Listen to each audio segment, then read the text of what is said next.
Hey, good morning, everybody. Good morning. Oh boy, I had a workout this morning, so I'm thinking I'm back on the morning. I think I'm back on the morning. Okay, let me see if I can do something about this light. Goodness gracious. See if I can do something about this light. Um, darn it. Okay, let me see. This light is light and bright. Let's do this. Let's turn you this way. The light was reflecting and it was killing my eyes. Hold on a second, you guys. Peace, power,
So peace, power, and profit, everybody. I apologize. I had to take that call. Got some dollars coming. I had to make sure it's straight.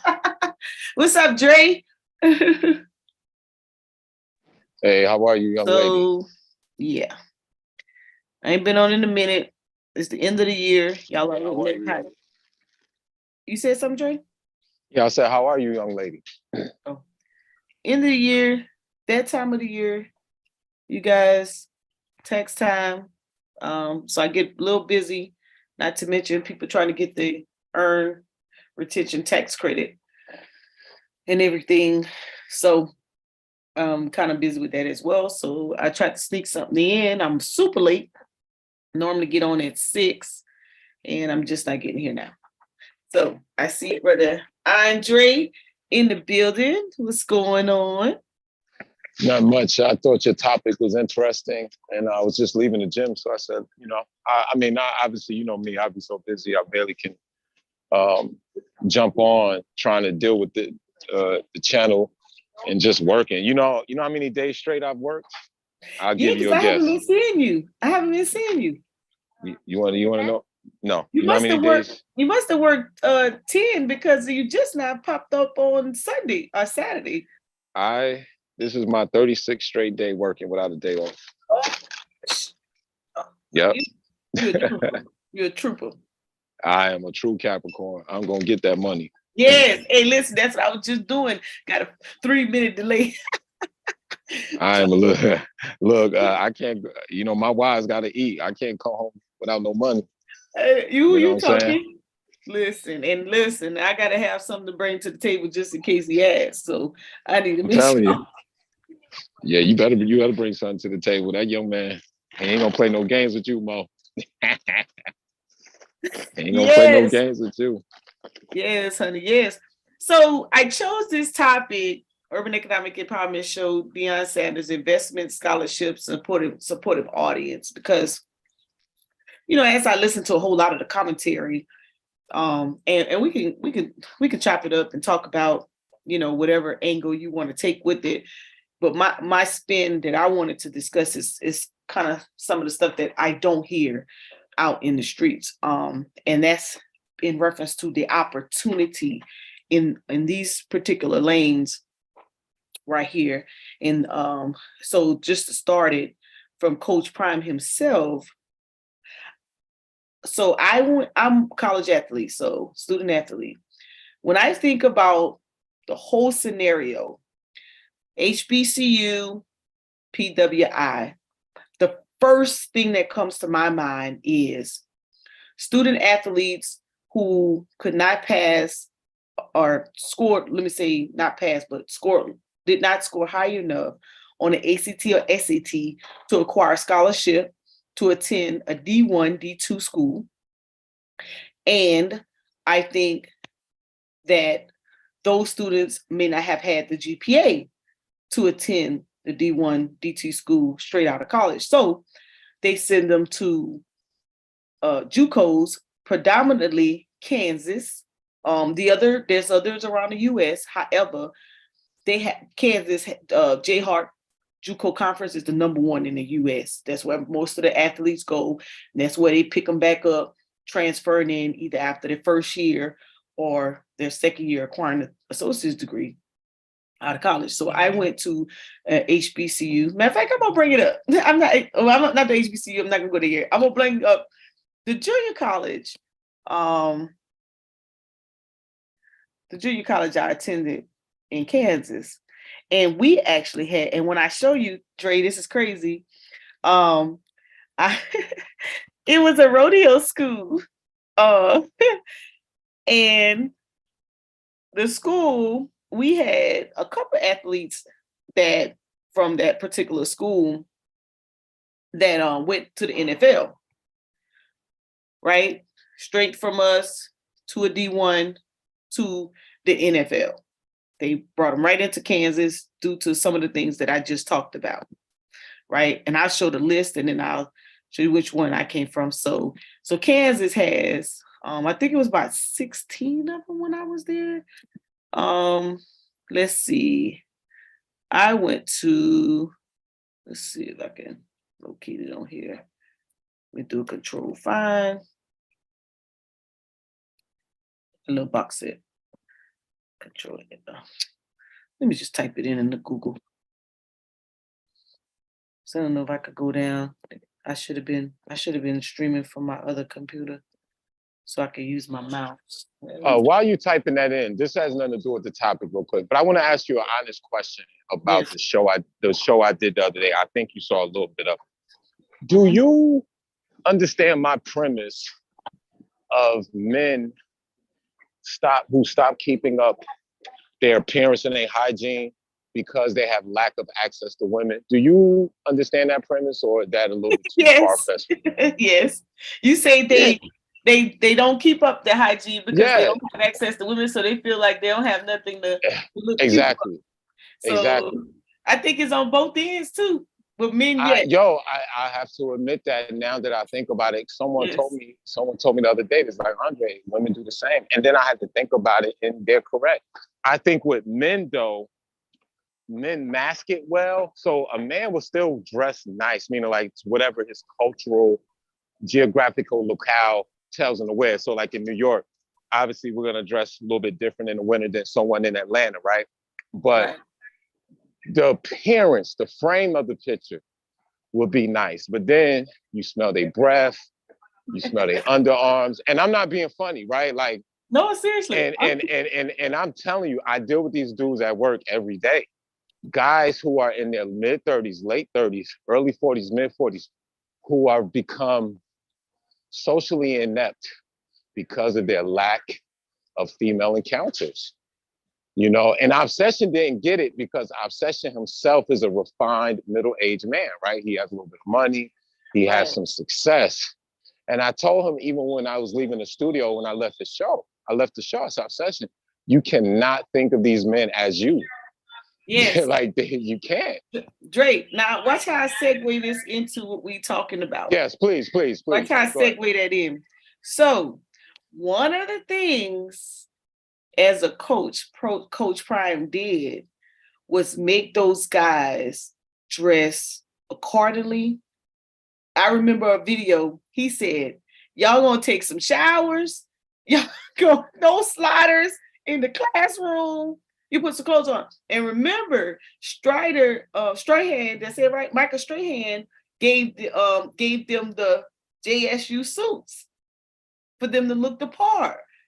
When they go places, they had a barbershop in the locker room so they could stay groomed up. Because I think he was grooming them to say, hey, regardless of what you got going on, you got to look the part. That's my segue in. No, I agree. Grown and prone is the rule, right? Grown and prone. Mm-hmm. You know, refine and grown, you know. Who are you going to be? Who are you going to be in the grand scheme of things? Are you going to be the guy that are you going to be the guy that is looked at, or are you going to be the guy that people want to look at? And or as we say, as you've heard in college, we've all heard in college, dress for success, right? Or the new saying, dress for the result, right? And now listen, when you think about what Deion Sanders did, it kind of reverts back to the whole W.E.B. Du Bois versus, it slips my mind. It was WD and why I can't get it either. Yo, me either. Isn't that crazy? And we both have like excellent memories, and I think because I'm a little bit tired, but there's not been not Banneker, not. No, it wasn't Banneker. It definitely wasn't Banneker. I'm gonna look it up. Whoever, me and you know who we're talking about, right? So you had the two different ideologies. One says dress like it and present yourself like it. The other one says, well, no, not exactly, right? You have to, work a certain way and do a certain thing. One dude said, how I'm gonna teach you politics if we don't brush our teeth first, right? Booker T. Washington, exactly. So It's what, if you think about it, Deion Sanders did both of them to an extent. Yes. Now, and I'm not, now listen, I am, you know me, I'm an objective. I believe in a nuanced approach.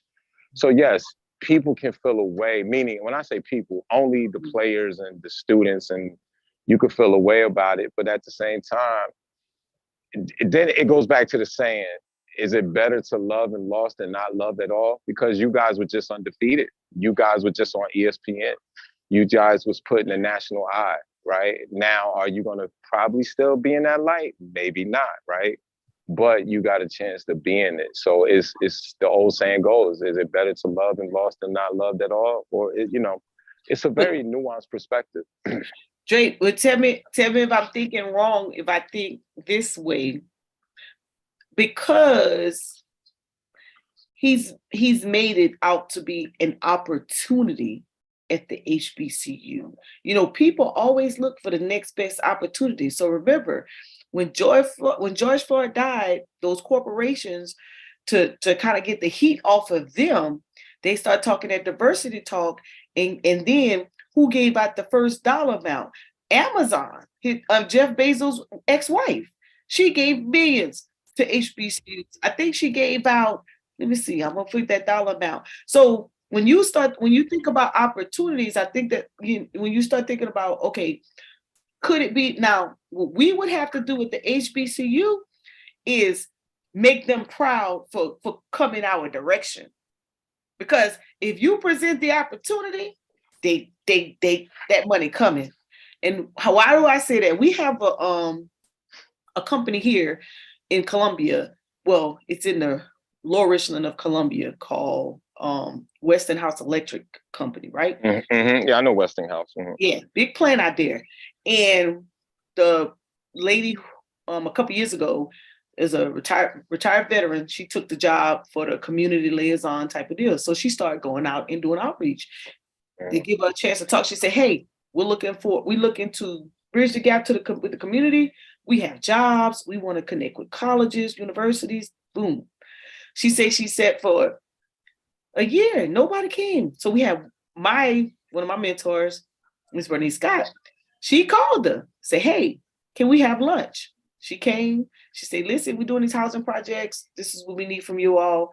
Can you accommodate?" She said, "Send us a letter."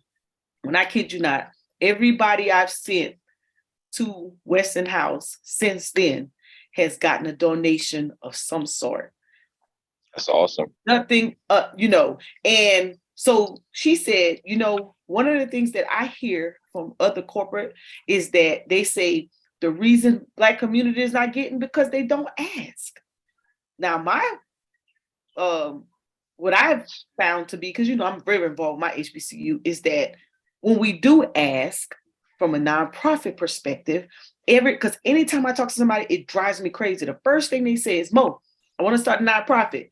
Then they say, "How can I get paid for my nonprofit?" And I'm like, that's not the purpose of a nonprofit. Go start yourself an LLC. Go start yourself a business. The purpose of a nonprofit is charitable, education, religion, scientific literacy, all that other stuff that's on the list that I should have brought up. But the sole purpose is to provide charitable time, energy, money in some sort to a particular need, not to pet pockets. So when we think of, or people think of, grants or sponsorships, the first thing comes to their mind is, well, only 15% is going to go towards administrative, or no more than 30% can go towards administrative. Duh. It's to help you so that you don't have to spend your discretionary money on infrastructure. You could get them to come build things, and you won't have to take the money that you could be using towards salaries to go and build something. Like, come on, I don't understand. I mean, y'all understand what I'm saying? Listen, I'm gonna tell you what my grandfather used to tell me. He says, a successful man is self-interested, but a wealthy man understands what's in his best interest.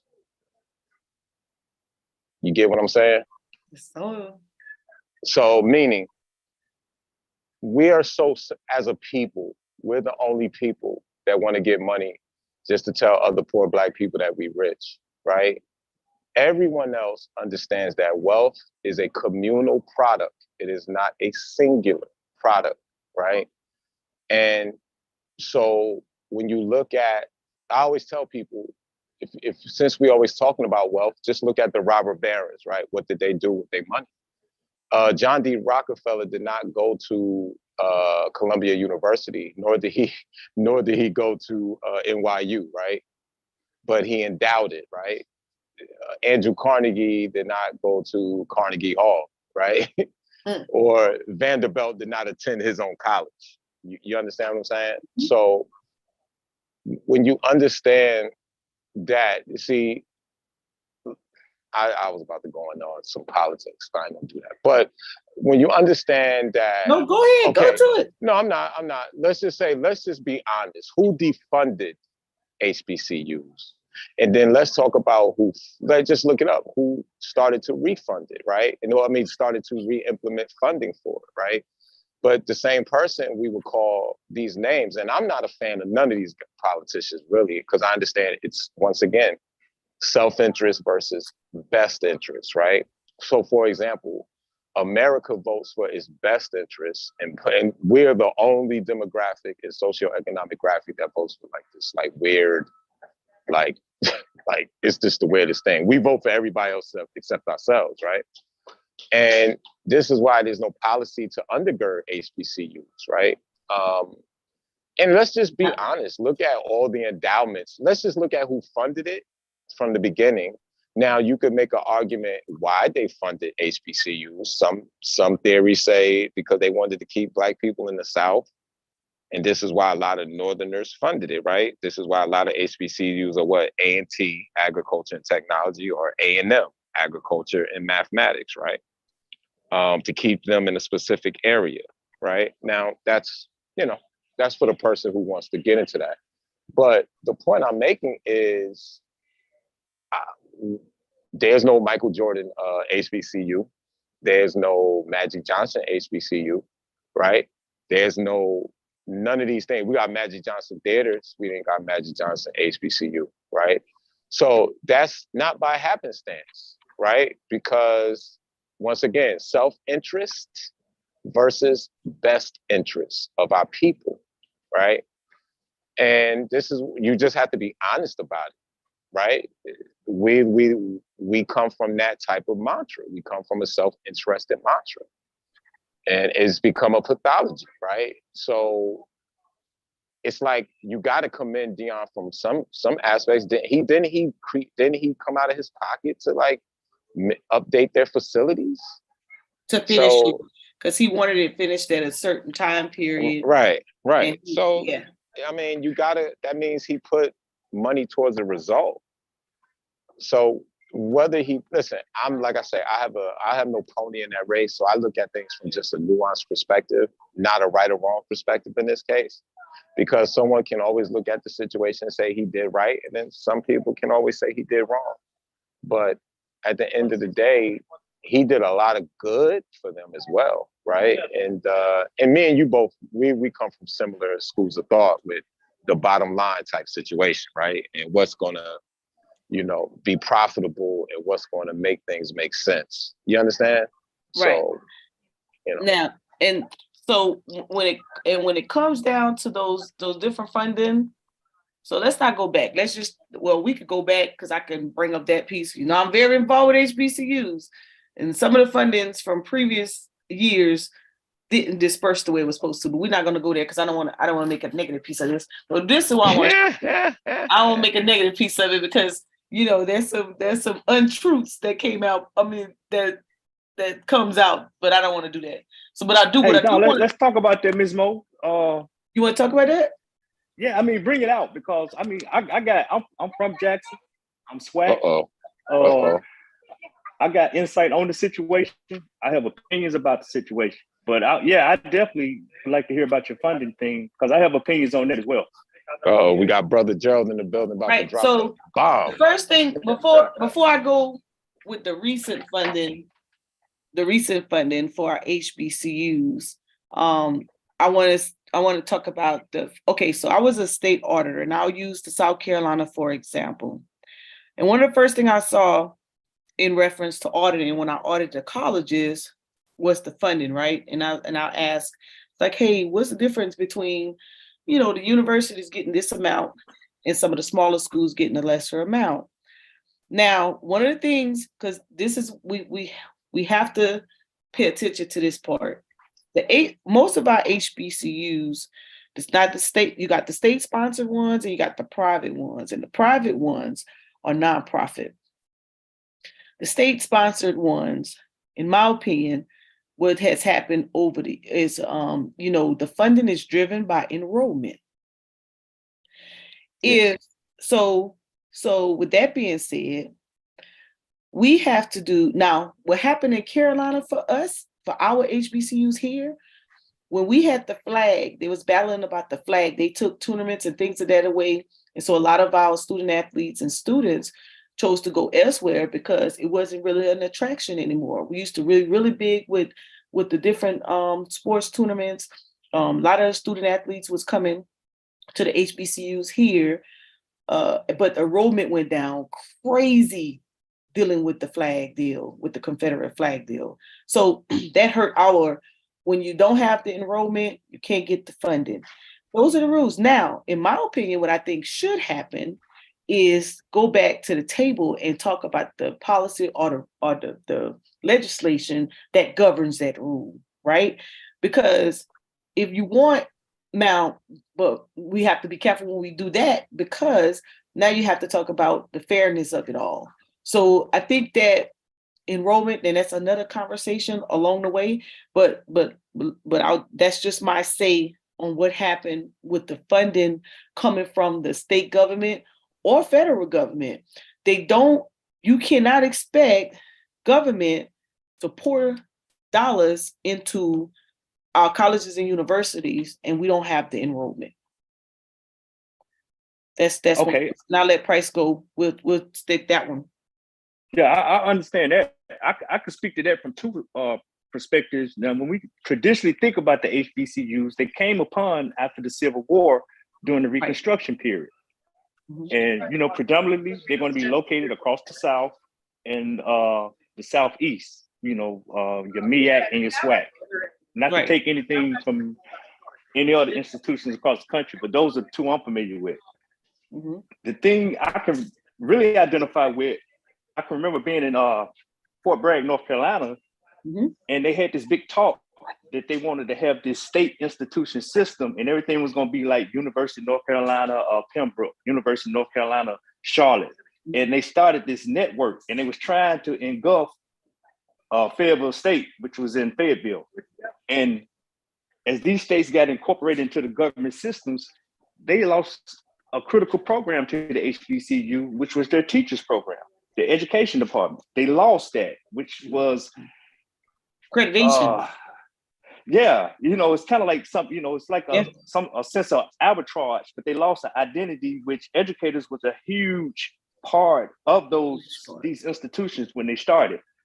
So I see exactly where you're going, where they start saying, well, UNC or Duke gets this much money, or Mississippi State or Ole Miss gets this much money because they have more attendance. And truly, right where Jackson State plays their football games across the street is the University of Mississippi Medical Center. They have a whole, 2 or 3 blocks of med students, nurses, doctors, radiologists, and all they have a huge presence there. And Ole Miss is located in Mississippi State, Starkville. Ole Miss is in Oxford. But all I'm saying is you have Jackson State right there, but they don't have the attendance that an Ole Miss or a University of Mississippi. So it's kind of like a two-edged sword. They had to give up this program in order to get the state funding, and it was a loss. I said all that to say that, to agree with you. Right, and that educational program, because we lost ours too, and we lost our students to Claflin. So we have a responsibility for hiring the proper credentials to keep those accreditations.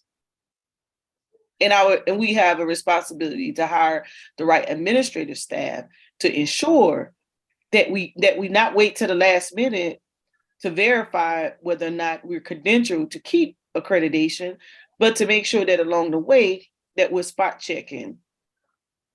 Go ahead, I see you have. I would even go further, Ms. Mo, to say that we have to be the administrators have to be forward thinking and looking further along the lines to see what their end game is. I mean, you start talking about a state level and a predominantly Black school and versus predominantly white institutions, there's going to be some type of agenda, and our administrators got to be, for lack of a better term, they got to have enough fortitude and forethought to understand what's going on and tenacity to say, no, we're not going to do that, and they just go back to the drawing board.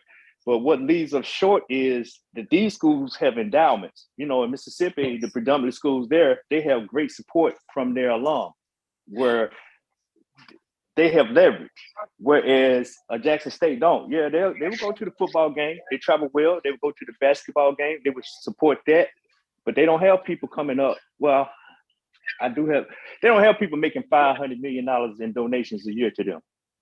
Because so here's the other deal. Since you brought up the endowment piece, right? Some people, sometimes we assume, and Dre, jump in at any time. Yeah, please. I don't want to take over the conversation. No, I mean, y'all listen, y'all are HBCU grads. I went to, I don't want to say a PWI, but I graduated from the Fashion Institute of Technology, FIT in Manhattan. So trust me, I was probably one of 3 or 4 meatballs in a bowl full of rice. You know what I'm saying? Yeah. So I was one of the few meatballs in the rice. So I would not pretend to, listen, do I know the history of HBCUs? Yes. Do I understand the importance, therefore, of them? Yes.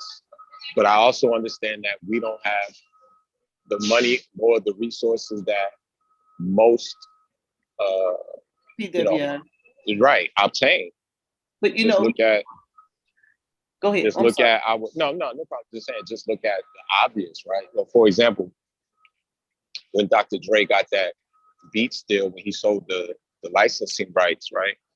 And he got that money. Look how much he gave USC. He didn't give that to no, he gave it to USC. Now, if you ask me understanding business and me understanding how the inner workings work, I think that was one of the deals that was like, yo, we're gonna give you this money, but you're also gonna give some of this money to our people. Yeah. Right. You understand?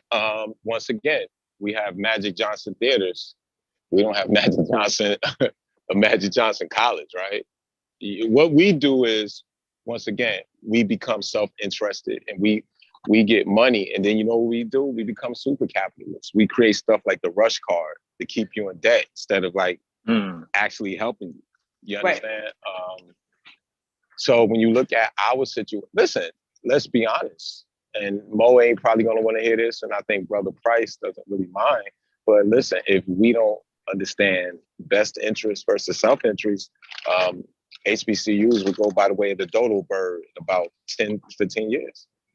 I'm just gonna be honest with you.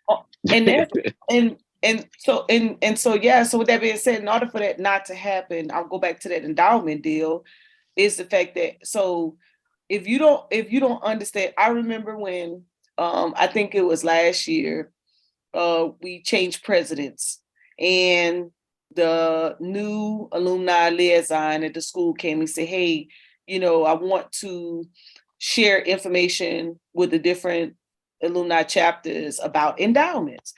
And we would like for you all, either nationals or at the chapter levels, to open up endowments so that it can continue to help fund the school, and we can operate based off the interest or whatever. And so we'd like for you to take a portion of what you have in your budget to get that started. And at that time, you would be surprised how many did not understand endowment and voted against it. We had enough votes to implement it, but how many the us's didn't understand that, right? And so one of the responsibilities I think the school has when we doing our homecomings and we have the majority of our crowds, we have to learn how to educate them on those understandings of what we need for the school, right? To make it happen. Because somebody will pour into an endowment because they know it's going into a controlled fund, right? And someone doesn't really have easy access to it for it to flow a certain way. But a lot of alumni across the board, no matter what school they went to, has a huge problem with giving money that just goes to a general fund because they want to see the fruits of their labor.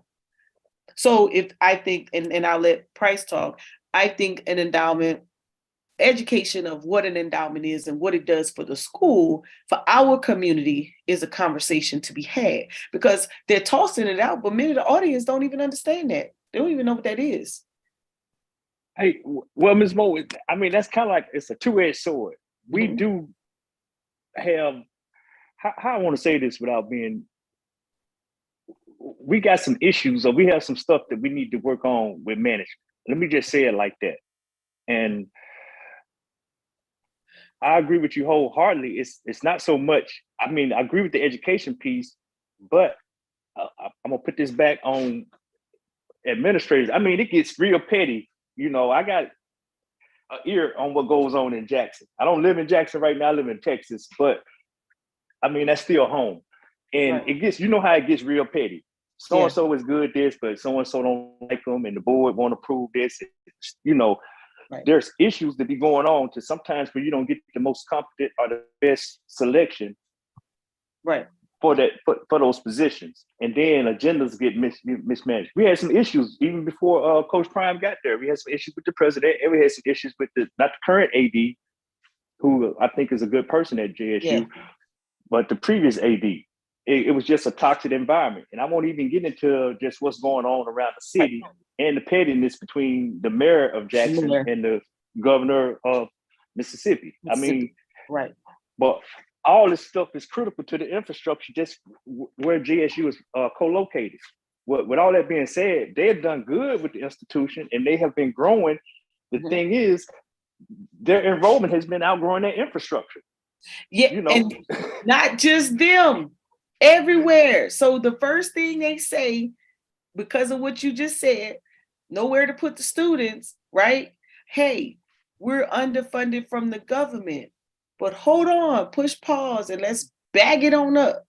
The government says, because we got to play devil's advocate, you know, I'm on both sides of the coin and say, hey, what did you do with okay, we just had an infrastructure bill that happens. Like, let's be honest. Well, let's be honest. There's some money that came down the pipeline. We gotta do right by what's being given. Like just this piece right here, the 2.7 billion to HBCUs, and it's for educational purpose. So we know that one of our number one issues is that students not having enough money either to attend, to finish it, or to go from semester to semester, right? Or may not have scholarships to offer. So the Department of Education sends some money down. We'll go through. Look at the funding that they sent by state, right? Everybody got some money, you know. Alabama A&M got 60 million plus, right? Let me just click this real quick. Hold on, this little smart trying to get in. And you can see on the screen, and I'll go a little slow. Arkansas, their top school, Arkansas University in Pine Bluff, got 25 million. California, they only got one. They got 13 million. That's Charles R. Drew University of Medicine and Science. Delaware, their top school, got 35 million. That's Delaware State University. DC, Howard University got 57 plus million. Florida's top school, Florida A&M, got 99 plus million. So on. We see the top school in Georgia, Morehouse, they got 56 million plus. And you could see on the screen what everybody else is getting. Kentucky, their top school got 15 plus million. Louisiana, Southern University and A&M College, they got 64 million plus. Let's see, Maryland, their top school, Morgan State University, got 61 million plus. Mississippi, Hines Community College got 87 million plus. But what's the difference between Hines and JSU? JSU got 60 million, which is really good, but I was wondering about that. Do you know? Yeah.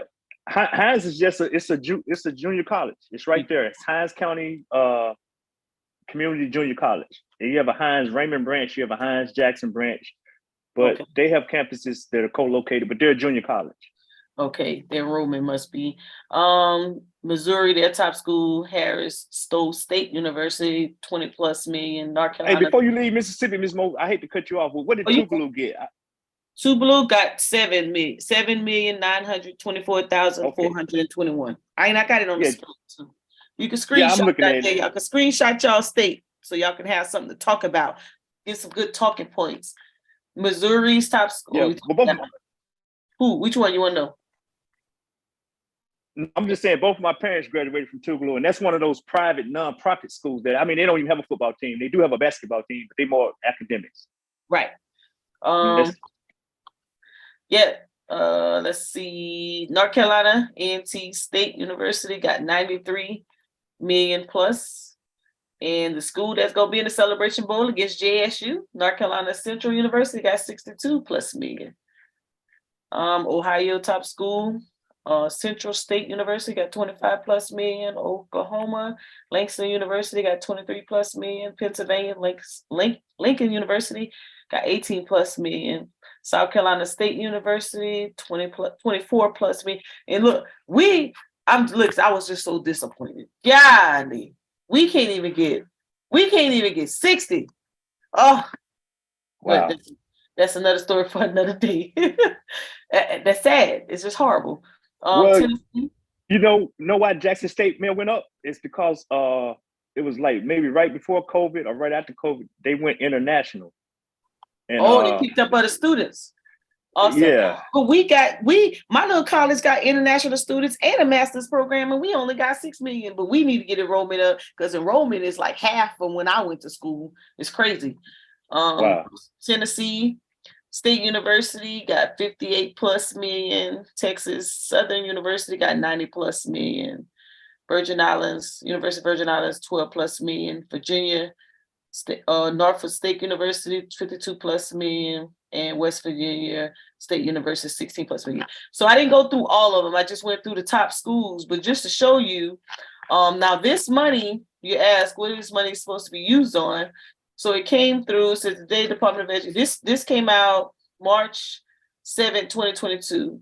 Today, Department of Education announced state-by-state breakdown of over 2.7 billion in funding for HBCUs provided by the President's American Rescue Plan. These funds were provided through the Higher Education Emergency Relief Fund over the past year. HBCUs create pathways to opportunity for Black students and foster academic excellence throughout our nation. This infused the federal funding among the largest ever in the country's HBCUs, is a key part of the Biden-Harris administration committed to share prosperity and equity for all Americans.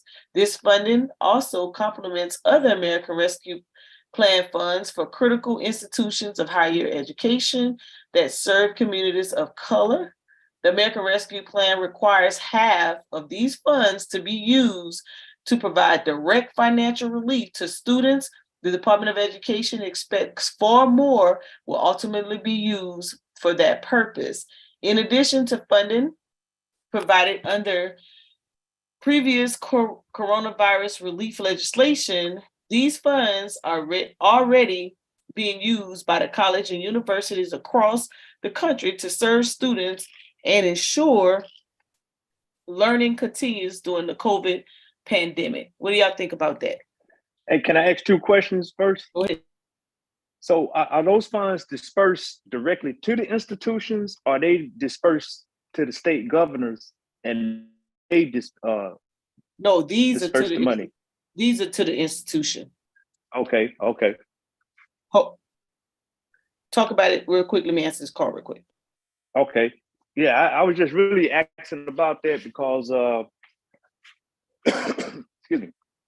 In Mississippi, like I said, there's some contention going on with the governor's office on releasing funds under this CARES Act, and it's almost like because of whatever's going on between the governor and the mayor, the funds are not getting to the capital city like they should. That's just a summation of what's going on. And I was just really concerned about that if there was a holdup going on there. And then my second question to that would have been, are these funds supposed to be have a specific purpose? Do they go towards infrastructure, or do they go towards like student loans or finances? Yeah, so as you can see right here, they half of it, at least half. Let me roll back to that little part. It says the American Rescue Plan requires half of these funds to be used to provide direct financial relief to students. So in my so at least 50% of that had to go to like some type of financial correct. aid or a scholarship program. Scholarship, yes. Or you could help that student who has a balance.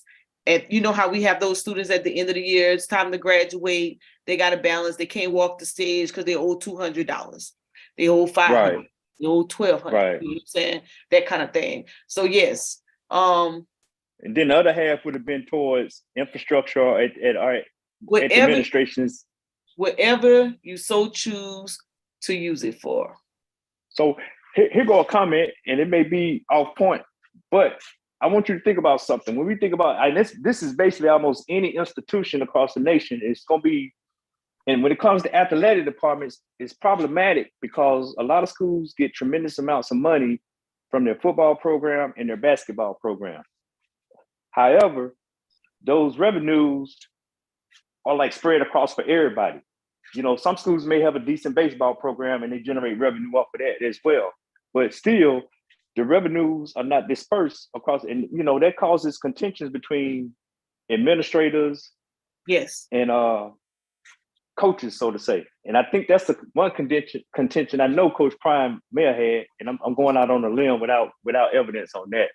But that's problematic. So, with that part right there, from program funding, the only way that can change is if your board, you know, they bring it to the board. Like you should have everybody should have, like we have a one alumni trustee that sits on the board. So either that person or someone on the board who feels that policy should change, that we should rethink how we use the proceeds from the athletic events to also ensure that they restrict a portion of that money or percentage of the funds to go back into the athletics without them having to rebuild, find new money every year if they bring in money. Because Jackson State, I found out, let me go to it, they have the highest attendance before Coach Prime got there. They've had the highest attendance in HBCU football. But, yeah, that's for a couple of decades. I can tell you that without, right. I mean, even when they have bad seasons, they travel well. I mean, you talk about 20, 30,000 that's going to travel with them. And the stadium holds roughly 65. I've seen 70,000 in there. So. Yeah. That's a, so if you're getting those type of numbers, which means you bring in some money in. Yes, ma'am. You got to go back to the drawing board at some point, because some of those policies and procedures for the schools probably haven't been touched in a long time, because it hasn't, you know, either people are too scared, they just like their job, or it's being brought forth and they're getting overwritten. And we have to know, some presidents sometimes have to understand that, hey, you're not the catch-all be-all. If this school is ran by a board, the board has to have enough fortitude to be able to, you know, to do that. But it's so much for us to, you know, it's easier said than done. We had like I said, in my HBCU, we switched presidents. Well, he left for another school, and you know, next president come in, they do a little better than the one before. But I think that, and correct me if I don't know if you guys feel this or not, but I think that, you know, if we haven't touched policies, like this is a point of contention, that sports or athletic proceeds are not being fairly distributed. And if that's the case, then you got to do something about it. It ain't no, we not doing it. Like there has to be, unless the entire board feels the same way. If the whole trustee board feels the same way, then I'll be trying to figure out how can we get all y'all out of there. No, I'm with you. But that's a problem. It is. I mean, yeah. Like we got to come up with something else. Like y'all really tripping, you know? And that's crazy. That's crazy that now that's one area, because we talk about the endowment. So we beat that horse in the bush, where the funding to come, how to get it. The other thing is that, when you talk about giving and alumni giving, and we all are doing bad across the board. Claflin University has the highest percentage of giving at 55%. All the rest of us, we really, really low. Same thing. It doesn't matter how much money we give if they're gonna misappropriate. well, and there you go. And we had something like that going in Jackson. Right. And then they're not the only people. Yeah, no, I'm just saying. I'm just Yeah. putting it out there. But this is prior to the current president. This is about 2 presidents ago. So you got a continuity issue going on there, and you had some misappropriation going on there. But the you got tremendous. The boosters are great. I mean, and these are blue collar boosters. These are not white Yes. collar. Yes. The boosters are great, but the alum do need to step up. Everybody, whether it's 25 or whatever, everybody need to step up. And so I know, like our HBCU, I think it cost. I had a meeting with one of our alumni. He's an HBCU president at Morris College, and I think he said it takes $19 million to run the school. So when you think in terms of that, you think of terms of the number of graduates that has come through or active graduates, to be exact, or just those who actually show up to a homecoming. I think that that if we give the alumni a voice, because sometimes alumni feel like they don't have a voice, right? You want us to give, but every suggestion we make, there's no implementation. If I minister, and in the administrative side, they'll say, well, it's not that simple. No, it is that simple, because Coach Prime came and did whatever he wanted, right? Yeah. I just do it. So guess what? If that is the case, and he broke those traditional spells of what cannot be done, then you should allow, and I'm sure he probably, and you could correct me if I'm wrong, Price, I'm sure he's connecting Ashley, the AD guy, and TC with resources. With, hey, this is who you talk. Because I remember him making a comment and say, hey, we can come to the table as a coalition, and talk this thing out. Business, this is about business. How we approaching things. What do we need to do? I think that he's going to send, continue to send resources their way. I really hope they take heed to some of the stuff he left. Understand, I think Coach Prime is a relational guy.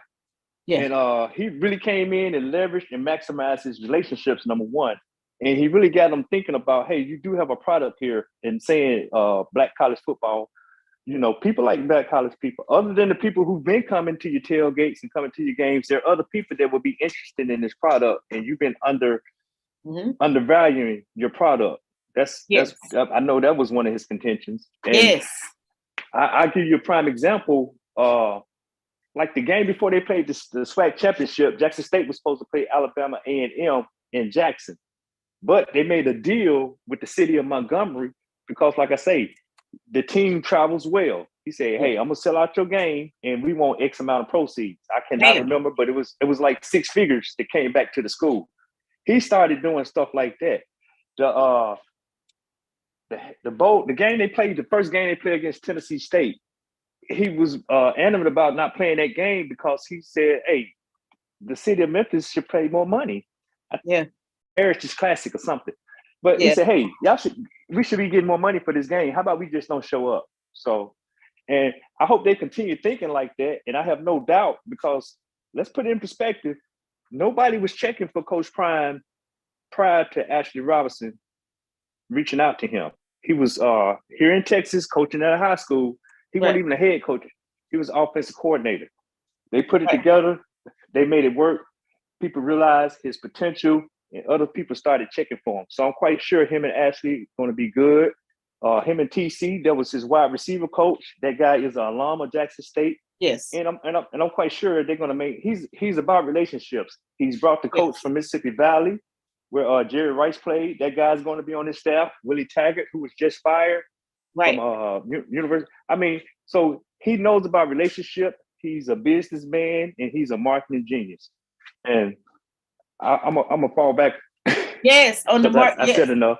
Yes, and you hit the hammer. You definitely hit the hammer on the nail because when you talk about relationships, because if I was there, man, I would have been rubbing elbows. I've been trying to, okay, what companies is providing, what else we need, who can, because when you tell a company, I just want you to sponsor this. I want uniforms. I want cleats. I want, water bottles. Travel uniforms. Yeah. Water bottles. I want new plate clipboards. I need towels.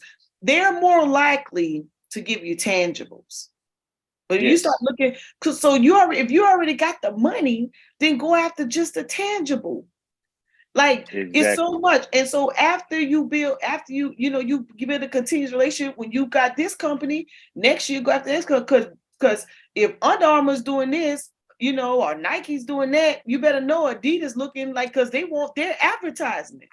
They looking for a team. I guarantee you Adidas looking for a team. Yes, they looking for, and then check it out. I go even further. Okay, when I look around the stadium, I don't see a whole bunch of advertising other than the companies that he pulled from.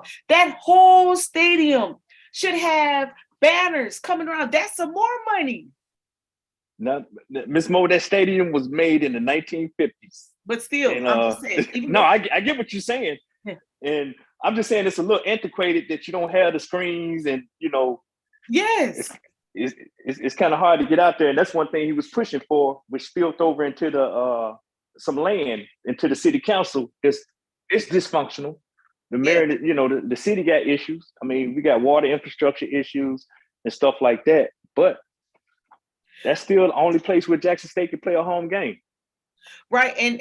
And we always have to remember there's power in numbers. You go to those state legislative meetings when they have open sessions, or those county council meetings or whatever, come in your numbers and demand it and push until you can get it. And I know it's a red state, just like we're a red state, but if there's some money in it for them, they come through, but in the same sense, we fight such a large battle that there's still some small battles that could be had. Now, here's what I want to talk about, because we kind of beat that up, but here's what I want to talk about, Price. Because we can go on and on for that, because we got minimal Wednesdays. We can talk about that. But here's what I want to talk about: the stands, right? As a African American Black culture, we love to groove. We love our music. We love to have fun. When Coach Prime comes in and he got that music bumping, that gets everybody excited. Man, I need to go to Jackson State, because I'm from the boot. So, we love to party. All you gotta do is throw some music on in them stands. I go to Black college football games. I go to Bayou Classic, Southern Grambling all the time or whatnot. So I love my Black college football. All I want, the band, if the band is not playing, I'm mad. I'm like, why you here? You should be playing. If the band ain't playing, they better be playing a darn DJ, because that's what I'm used to. That's what I grew up around. I get excited. That when people say nobody's not going to be able to duplicate what Coach Prime did, well, let's talk about what he did, Price. He won games. Well, so you telling me that nobody can win games? Are you telling me that there's no other band that could come in there and those young men look up to so much so that they respect them to get out there and handle their business on the field? Are you telling me there's no other person that can pull in sponsorships? What are we saying, Price? Talk to me. No, I don't think we're saying that, because if we do, I mean, you got to realize when you start speaking from a SWAC perspective that Coach Prime is standing on the shoulders of some W.C. Gordons, some Eddie G. Robinson. I mean, they compare Eddie G. Robinson. That's our version of Bear Bryant. Mm-hmm. So you got guys that know how to win, and it just points back to Coach Prime knew how to leverage every aspect. You know, he used homecoming. That's probably his biggest recruiting venue of the year, because if you got a Jackson State and a Southern, or a Southern and a Grambling, a Jackson State and a Grambling, or Alcorn, these are big games, and the energy is already going to be there. He was just wise enough to say, hey, let me maximize this moment. So it's not that nobody can come in and win and do it. Can somebody come in? I give you a prime example. Let's not forget, prior to COVID, Grambling brought back Doug Williams. You know, he's a Super Bowl winner. Finished his career out with Tampa Bay Buccaneers, and he went to be head coach of Grambling. The thing was, Doug Williams is a football guy. He went all about their press, and he went all about this. They even had an incident where I think Jackson State had to cancel homecoming that year because the guys was tired of riding the bus everywhere they go. And, you know, so it's some guys, they got to have the balance. You know, like when you was in the military, you had 5 sections you was evaluated on. And Prime, I mean, he's among the best in all those sections. And the next guy got to be wise enough, or, you know, at least to try to recognize that and do the best he can in that area, or get somebody who can. And that's what I was going to say. Someone was like, you know, he's not a good leader based on him just being able to bring in good talent and them just being able to win. But a good leader knows how to bring in good talent and be able to win. You got to be a good leader. You surround yourself with people. If you're weak in some spot, you surround yourself with good people and you focus on your strong points. He did what he was supposed to do. Yes, and he delegate. You still have the delegation going on. You still allow them to do what they're supposed to do as coaches in those different areas. Like you say, he was a all-inclusive catch-all be-all. He was doing the market, you know, but check it out though. Let's talk about this social media thing now. A lot of people don't want to get on social media. Where are the youth? The youth are on social media. You're trying to attract students and you're not on social media. Y'all are not, you know, I can't believe we can't get subscribers. Prime got everybody on social media. Want the kids to get, you know, to put out clips. Everybody making money on YouTube. Come on, man. Like, if they didn't get in social media space, now we know the bands are on social media. I see Tennessee State basketball on all over social media. But some of the other schools, I don't really see a lot of clips from them. If we don't take advantage of social media, just that alone, right? Let's say, for example, you can't really get your alumni to give, but golly, can I get you to click like? Can I get you to subscribe? Can I get you just to view the video? And guess what? The more subscription, that boy, I don't want to call him a boy, but Deion Saunders Jr. went from 42,000 subscribers to almost 100, over 120 something subscribers in a week. Ms. Mo, I really want you to let that sink in. Why did it, like Jackson State has a huge mass communications department. All these, I'm quite sure every other HBCU, every other school across the nation has, you know, if they don't have a mass communication department, which I do think they do have a business school that has a marketing department. And why would it take a football guy to come in here who his son that don't go to the school, he got 3 kids to go to school, and one son, that guy's just an entrepreneur, and come in there and enhance the program like that? And I'm just saying, why, you know, you got trainers on the staff, why not make room on your staff for a marketing student or a mass communication student to come out here and start putting that footage out there and make your schools present on the doggone, that, to me, that's genius. Why not do that? Well, check it out. Check it out. I'll give you one better. And they up to 168,000 now. Why not use the work study program? You always Boom. run out of work study slots for students. You use the work study program. You have the students in those majors in all the areas. I'm talking marketing. I'm talking business. From the finance perspective to the marketing to the interviewing, like you could have taken, listen, man, and this is any school, not just you could take work study slots, right? Let me tell you what we did. My friend, God bless his soul, he passed away in the spring. He was over at alumni at Benedict, and man, when I tell you, was so creative of coming up with things. Let me tell you what this guy did. He said all of the student athletes that do not have work study, because he knew the kids needed money in their pocket. He said, I will give them work study. So we negotiated with the county, Parks and Rec for the county, right? We negotiated with them for one of their centers to host an after school program for the kids that was in the area, because Benedict is kind of in the hood area, right?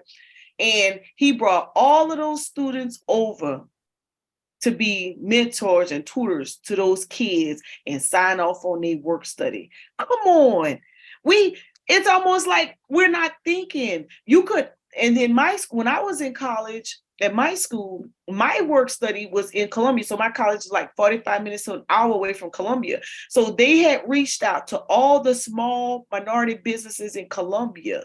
And we would come there on Tuesdays and Thursdays for like 4 hours. And we would take a van and we would drive all the way to Columbia and we would get paid work study. So the company was getting free labor and we were getting a skill set because we were learning a particular skill working with them. Right. You getting the application. And the school didn't have to pay. The only thing they was paying was fuel. And then they probably go negotiate that with the company. What's up, Jermaine? What's up, Jashawn? What up, Mark? How you doing? Yeah. What's going on, fam? How you doing there, Brother Gerald? Doing well, sir. So when you talk about leveraging opportunities and what you could do, you may not be able to do what Prime did, but oh my goodness, you know, the creativity, just looking at them over there and what they was doing, man, I came up with so many ideas. I told my veterans group, my HBCU group, I have to do something a little different because they just, you know, we have the same issue that JSU have. And, you know, sometimes you got to crack the code a little different way when you want to give money to them, but it's all good. Right. I went back to my veterans group. I say, listen, Coach Prime got me excited. I'm about to get these fundraisers popping. Listen, man, we done 3 big fundraisers, got people involved, raised money for the veterans group. I pitched it to my HBCU, the same fundraisers, right? Pitched it to my HBCU chapter group. These cats came up with every excuse why we could not do that fundraiser to raise money for the school. And look, I was so mad in the meeting. I sat there and Sean, you know my friend Chanisa. So Chanisa was like, nobody asked y'all to do nothing but sell a ticket. We didn't even ask y'all to put the program on. But can you just market it? All I'm asking you to do is show the flyer. That's it. We can do. Man, we have a mental issue, bro. No, we do. And I say it's our generation. Well, I'm 53. And now, because I think back, you know, my mom's generation, man, they was all about it. And, you know, I look at my father-in-law, they all about the HBCU and they all about giving back. They all about the community. And I just look at myself in reflection. And I'd be like, you know, I was just trying to get away. If, like you say, I was self-centered. You know what I'm saying? Yeah. And we got to come out of that. But wait, though. Now when we talk about that, remember earlier, I don't know if it was on when I talked about the fact that some of the reasons I was going to use. That's why I was going to start the show. Let me back that up because that's why I was going to go. And Drake took me a different direction. I wanted to show.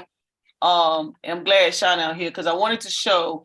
So I said, this was how HBCUs can leverage this opportunity. This is the opportunity that I think that they can leverage.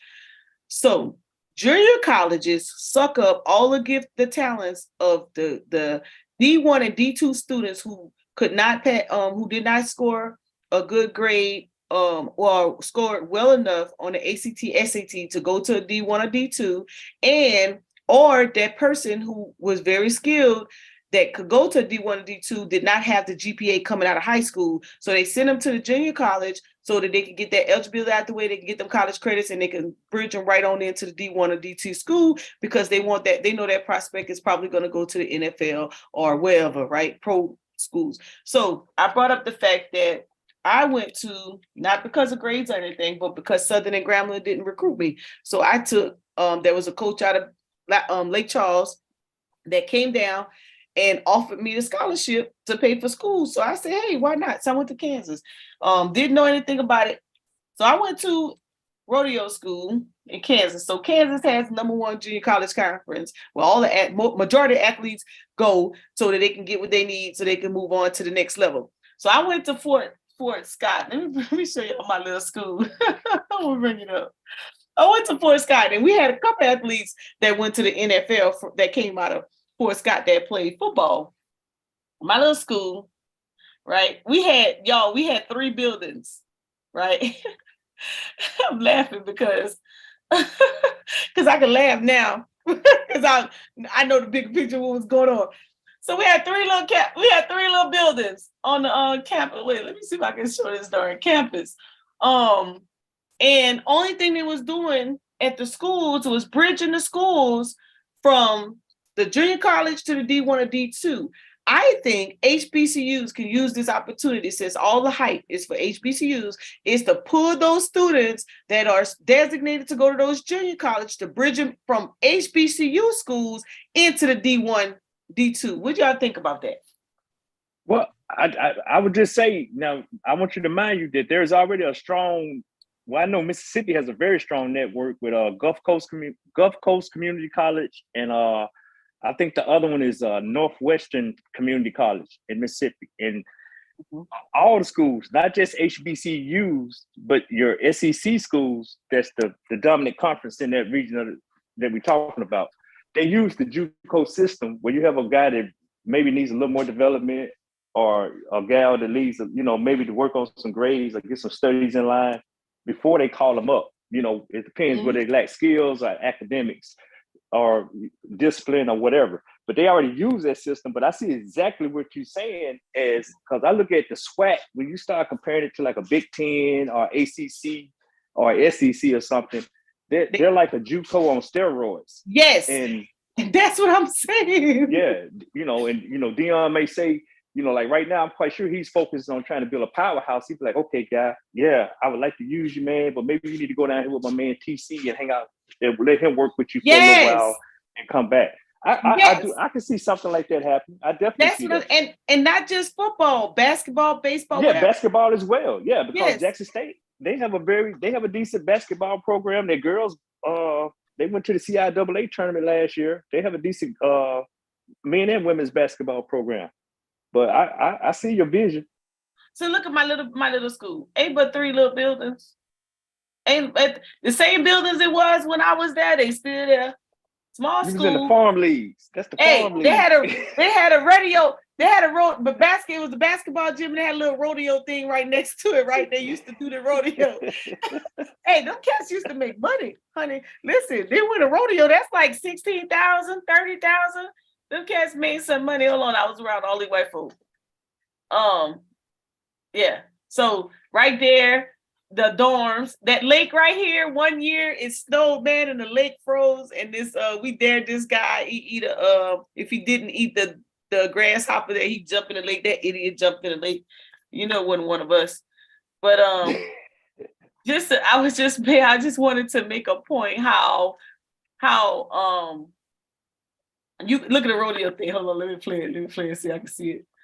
But that's the gym. Now, right next to the gym, ain't nothing changed in that gym since I've been there. Little small weight room, right? It's gonna be all of us. The whole football team was practically black or whatnot. We can take all of them student athletes. Look, rodeo. We had a little rodeo campus, y'all. It was crazy. Check them out. It was so funny. But they were weird. We could bridge the way from we could take those students that enrollment, them numbers that are going to those JUCOs, and bring them cats in to the junior college, to the HBCUs, and bridge them in. What do you I think? agree. What do you think about that, Sean? Sean looking at something else. What about you, Jermaine? He must be on the phone. What do you think about that? It might be at work. Say that again one more time. What do you think? What was I our was- idea? I was saying take the kids that go to the junior colleges that are waiting to go to D1, D2. They had to go to the junior college first due to ACT or SAT scores, and bring them to redirect them to HBCUs for the same purpose, and filter them in to wherever they're going to go. Whatever university they were going to go to, if it's in your state or if it's cross wherever, bridge them into the HBCUs, and then they can go to the D1, D2, wherever they was waiting to go until their grades get better or they have to score. My only question to that is the community colleges, I'm assuming, have, how can I say this?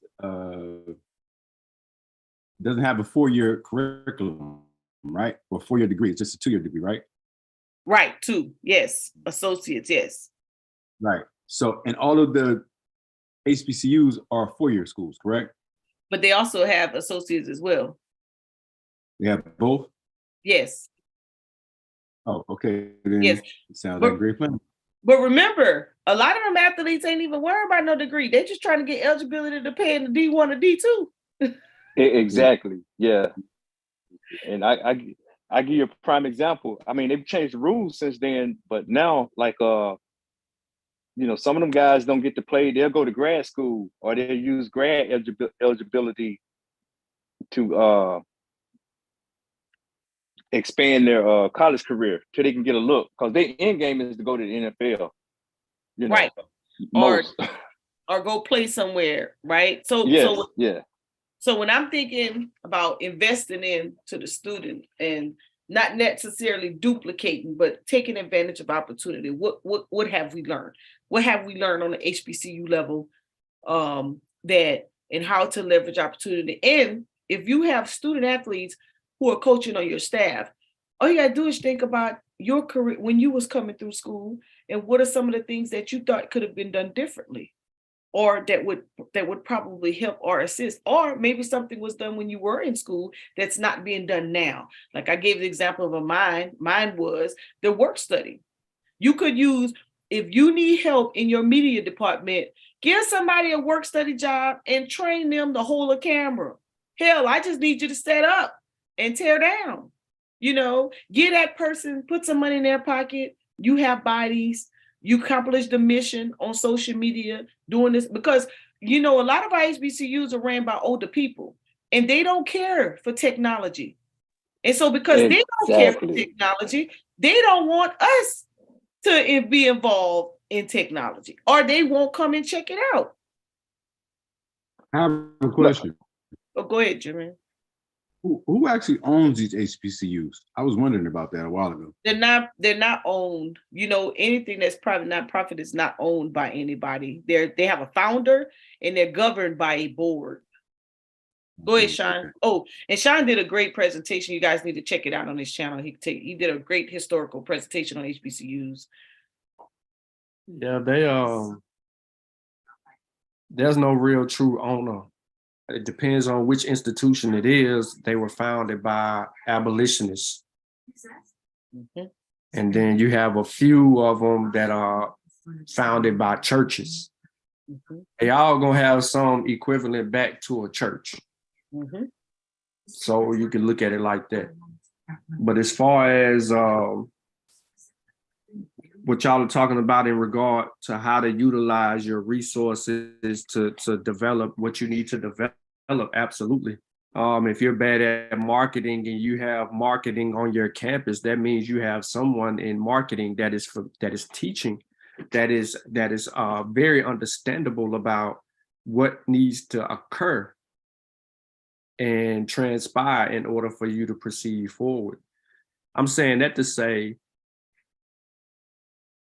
how smart are these business classes? Because if you got business on your campus, you got a business understanding, and so therefore here's where the disconnect lies. Why is the business department not working cohesively with the athletic director to steer people in the right direction? Why would I even ask that question? Well, before Deion got here, what the hell was being advertised on HBCUs? Wasn't the athletic programs. It was the bands. All the bands. Every single one of the bands was the most marketable product that HBCUs had. So you mean to tell me that the band was the vocal point of everything that makes up the HBCU tradition? It's not. This stuff could have been packaged and sold long ago for a lot of money, but at a shorter time span, meaning that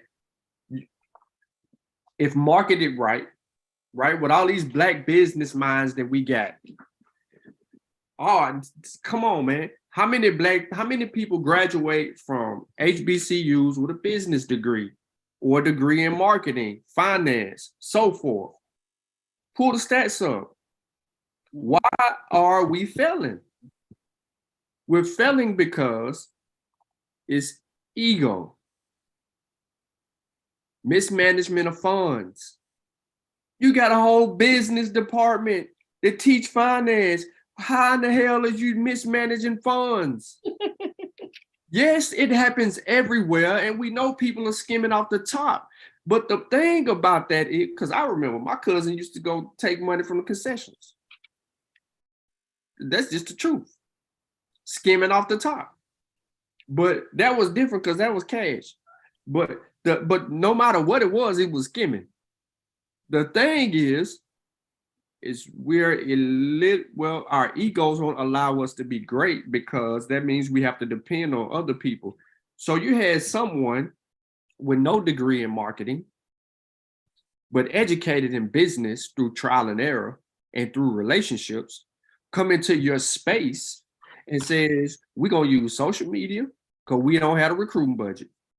We put everything, we letting the people into our program. We're going to make this like a reality TV show on YouTube.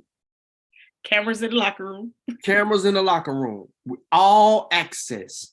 Why we want to get them all access? Because I'm Prime. First of all, I know how to entertain, educate, lead, and get what we need. So he leveraged himself. No president, only a trusted AD to do what we just saw happen at Jackson State. And that's unfortunate because it goes back to you got a business department on your campus.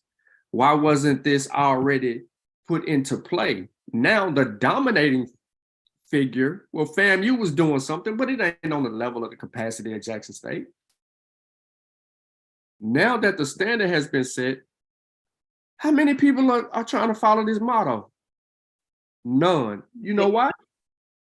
Old school approach, don't like change, I ain't into social media. You're not going to tap into the type of players that you could get by doing that. Jackson State, Deion Sanders leaves to Colorado. What happens to Colorado? Their social media presence increased by like 100,000 people. Yes. You got the damn buffalo on the damn camera. Less than a week. They said they're going to put a gold chain on the buff. Yeah. Hey, they said they're going to bling out. You see the picture? So yes. They're going to bling out. Bling him out. blinging out buff.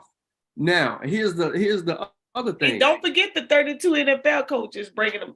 Scouts. Scouts. JSU had all the scouts, all 32 teams, all that. So they're getting a lot of attention. The problem is that these coaches don't want to get a team together or some people that wouldn't mind doing the internship to develop in the sense that it needs to develop. At the end of the day, that's what has to happen. Change. You gotta find a better way to be able to make your school attractive. And right now, Jackson State has a 3-year head start on the rest of everybody else, even though FAMU been doing it. They got a 3-year head start, momentum. So soon as Deion goes to Colorado, in comes TC Taylor. He signs a JUCO quarterback and turns around and gets a 4-star running back from Oregon. Yeah. That ain't even wide receiver. Wide receiver. Yeah. I got you. Yeah, he played running back at Oregon. Then okay. Okay. Switched him to wide receiver, but he really played running back. Okay. So that ain't it.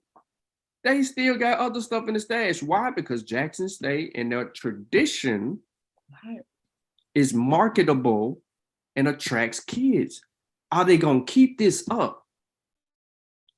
Absolutely. TC Taylor's like, we got the blueprint. We still finna go after the 4 and 5 stars. Hell yeah. All they can do is tell us no. But if we just so happen to get one, we know what to do. Prime gave us the blueprint. We just going to keep our foot on the gas. We don't need to let off. We don't need to do none of that because we bring in talent and we're able to continue this winning tradition that has started under Coach Prime.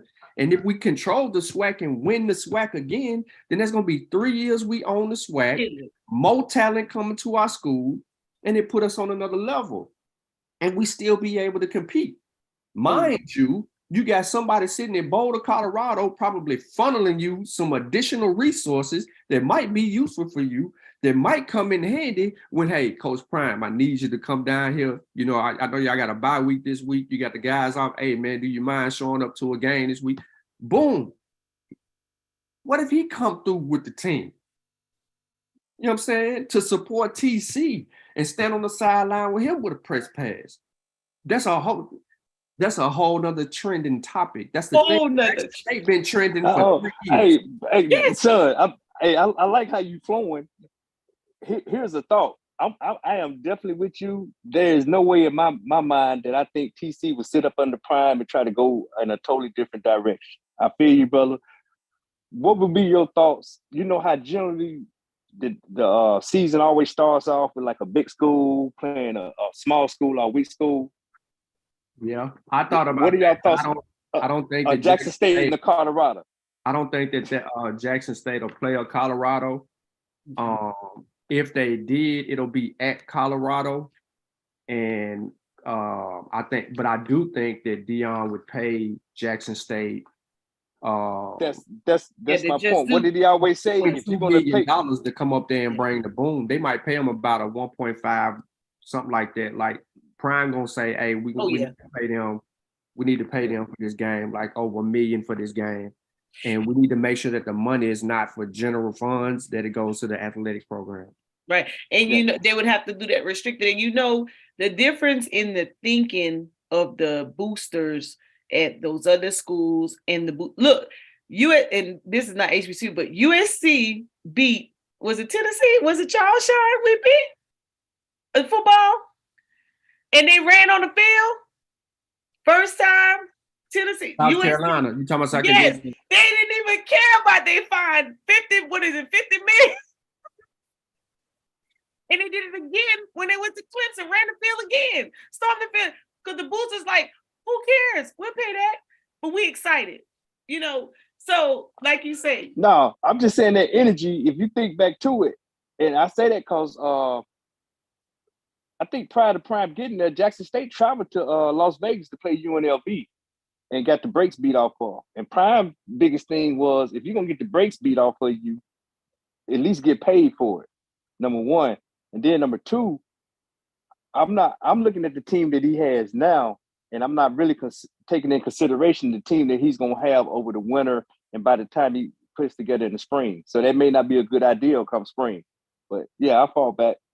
They may have already. They don't want to do that. Not right now, because what they need is linemen. Now, the thing for TC is can he get linemen? He knows that he's got to have those 3-star, 4-star, 5-star potential linemen. Will he be able to do that? Absolutely, because some kids are at a Power 5 level and they want to come down and do their thing. And right now, the most attractive way for you to get attention is to go to either Jackson State or FAMU. But now Deion Sanders is gone. that's potentially opened up spots for you. So you go to Jackson State, they still got some of that regular regime. They still got the boom. They still get fans in the crowd. They still got all the momentum and all the attention. Don't let them win this Celebration Bowl. Oh, Yeah. oh. Yeah, they Listen, I wish still I got could the go. yard. I mean, I really want you to think about this. Like Alabama's losing a lot of not just guys not playing. Yes, they They're are. losing some offensive linemen because there's some contention between the offensive coordinator. They're losing offensive linemen and receivers. Yeah. And even before Prime got to Jackson State, there was talk, at least in the state of Mississippi, of guys at your Alcorns and your Jackson State saying, "Hey, man, you know, talking to guys at Mississippi State and Ole Miss, just tell them to come home, come on the yard." And that energy on the yard has always been there, even before Prime got there. He just magnified it. Right. And what I was gonna say, film. I remember Coach Prime talking about film. He said, y'all just need some film. These boys just need some film. That means every time you get in the game, you need to do your thing because the cameras is on you. The cameras are on you, So that's big. I was trying to pull up the clip. They just posted a video. Go ahead. Well, while you pulling it up, Ms. Mo, I just want to say they saw Air McNair on the SWAC field. They saw Jerry Rice on the SWAC field. They saw Walter Payton on the SWAC field. They saw Shannon Sharp down at Savannah State on the field. They saw Michael Strahan down at TCU. All these guys, like you say, if you got a platform to shine on, you got a platform to shine on. Yeah, definitely. And it goes back to keeping the fire and acting like you wanna win, act like you wanna make something happen. Because at the end of the day, if you don't act like you want it, and the people who in the way, them grown people, man, I don't know how y'all gonna get them out of the way, but they need to get out of the way because they messing up what could actually really give them the opportunity to have more success in more areas than none. We talked about the business department. I like the fact that you brought up the business department because those individuals could really hit the school from different angles, right? You got your athletic individuals, you got your other happenings that's going on to school. So I said, if all of those students put all of that energy into the conversation on Coach Prime, just think them same students can put the same type of energy in keeping the fire going for their school and what they want to do.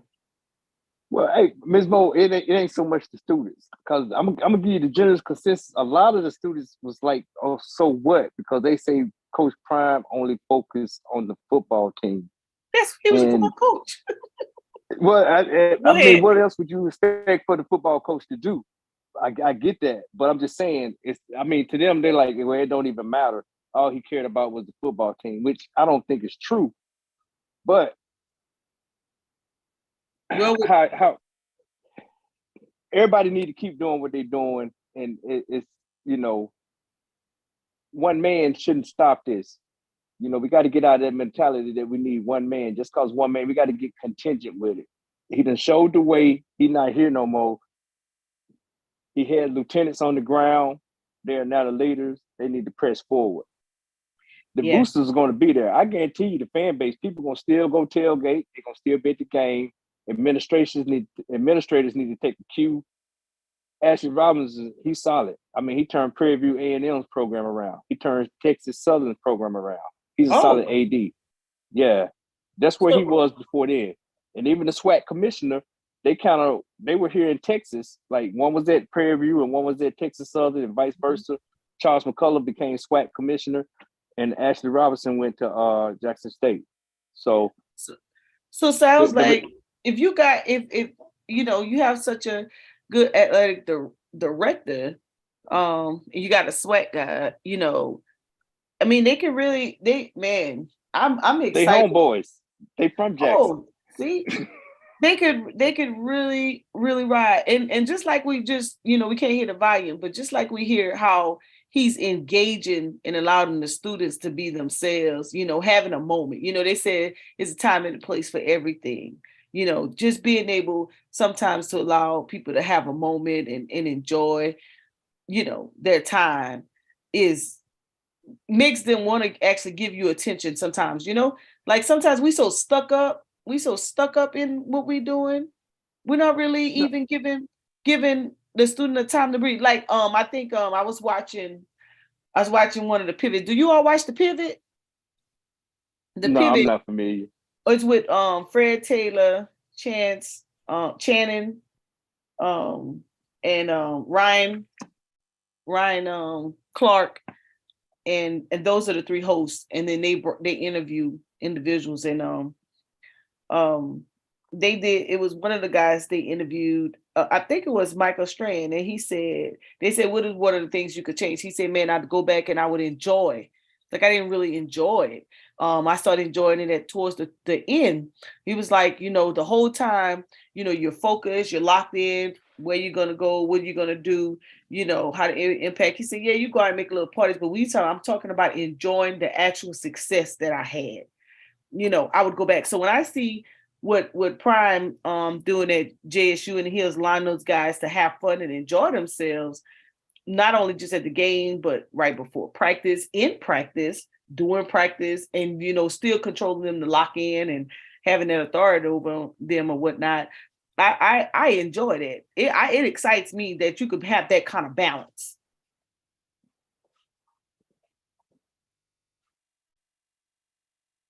Jermaine, what you doing? What you got to say? You in the cut. Go ahead, Sean. Yeah, because I don't first off, I'm negative Ned in this situation. I hear y'all speaking so positively about the brother. And I was never really a Deion Sanders fan, for one. I just thought he showboated too much, and he was just too much. He do too much to me.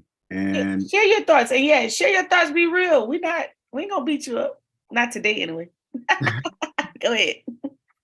Yeah, I never really liked Deion Sanders. Him and the brother that played on Dallas Cowboys, Michael Irvin. Mm-hmm. Like, I don't know why them two brothers rubbed me the wrong way. I don't know if it's a South thing because I'm from the North or whatever, but they swear they had swag and it was real corny to me. And and effectively they were really, really good in their positions. I'm not gonna take any of that from them at all. It's just I didn't appreciate their swag. Secondly, Deion Sanders got on that and he made this whole thing about, supporting Black colleges, HBCUs, and yada, yada, yada. So that was his whole premise of even coming in the first place, from my understanding. And this is how he directed it to the public in the media. So I think a lot of people heard that message and started coming to these games in support of that message and also him at the same time. And being as though he's prime time Deion Sanders, I don't think it's hard for him to attract that type of attention at that small all Black school, if you will, because you got a Black man that's, in the Christianity,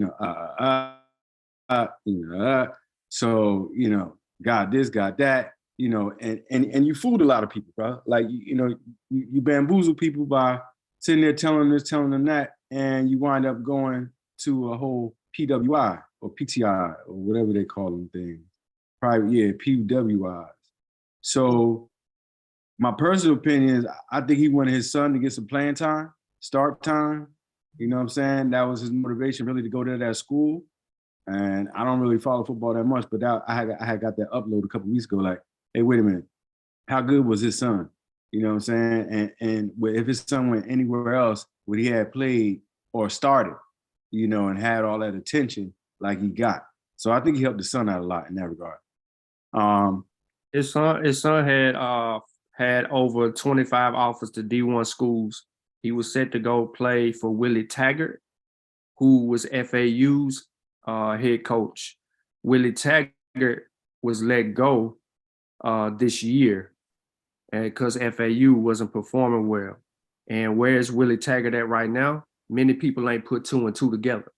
Willie Taggart is in Deion. Yes, Willie Taggart is now in Boulder, Colorado. See how that worked out for Willie Taggart? he originally was recruiting Deion's son. Had him, coach stepped up, Prime, he stepped up, and then that was that. I'm not trying to take away from your points. I know a lot of people that don't like him because he's short. It is a theory, that was just a little small portion of it. But the majority of it is him, talking on that jump about supporting HBCUs. Now, I understand that FAMU and Jackson State had the most fanfare, if you will, right? As far as football. And I understand, like a lot of our colleges, they like to see niggas dance. You know what I'm saying? They like this, they like you. So of course the bands are going to be the major attraction at the majority of these Black institutions, right? As opposed to the sports program, unless the sports program is just out of this world. Like the brother was talking about that legendary coach earlier, something like Grambling or something like that, where it's like a institution, like about Grambling.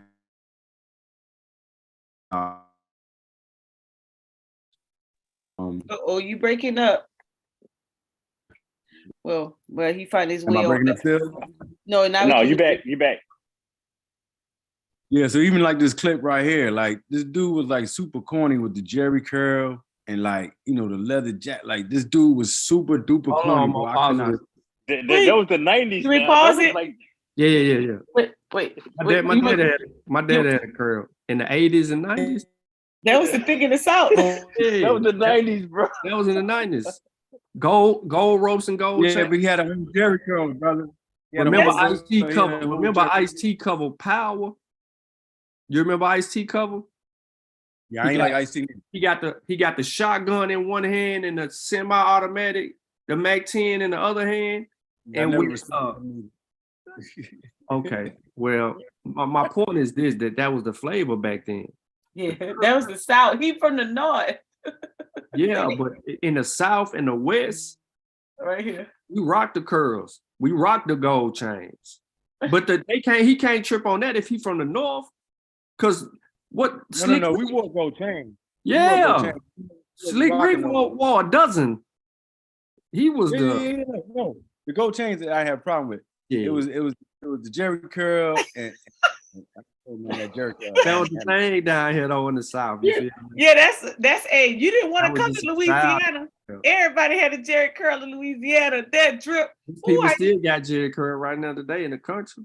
And that damn Simply, damn Gold, Bond, damn juice that used to be all over our sheets. I hated it. I didn't have it. When my mama friend had a Jerry curl, you couldn't tell him nothing, honey. Deion Curly had nothing on his curl. Go ahead though, Jermaine.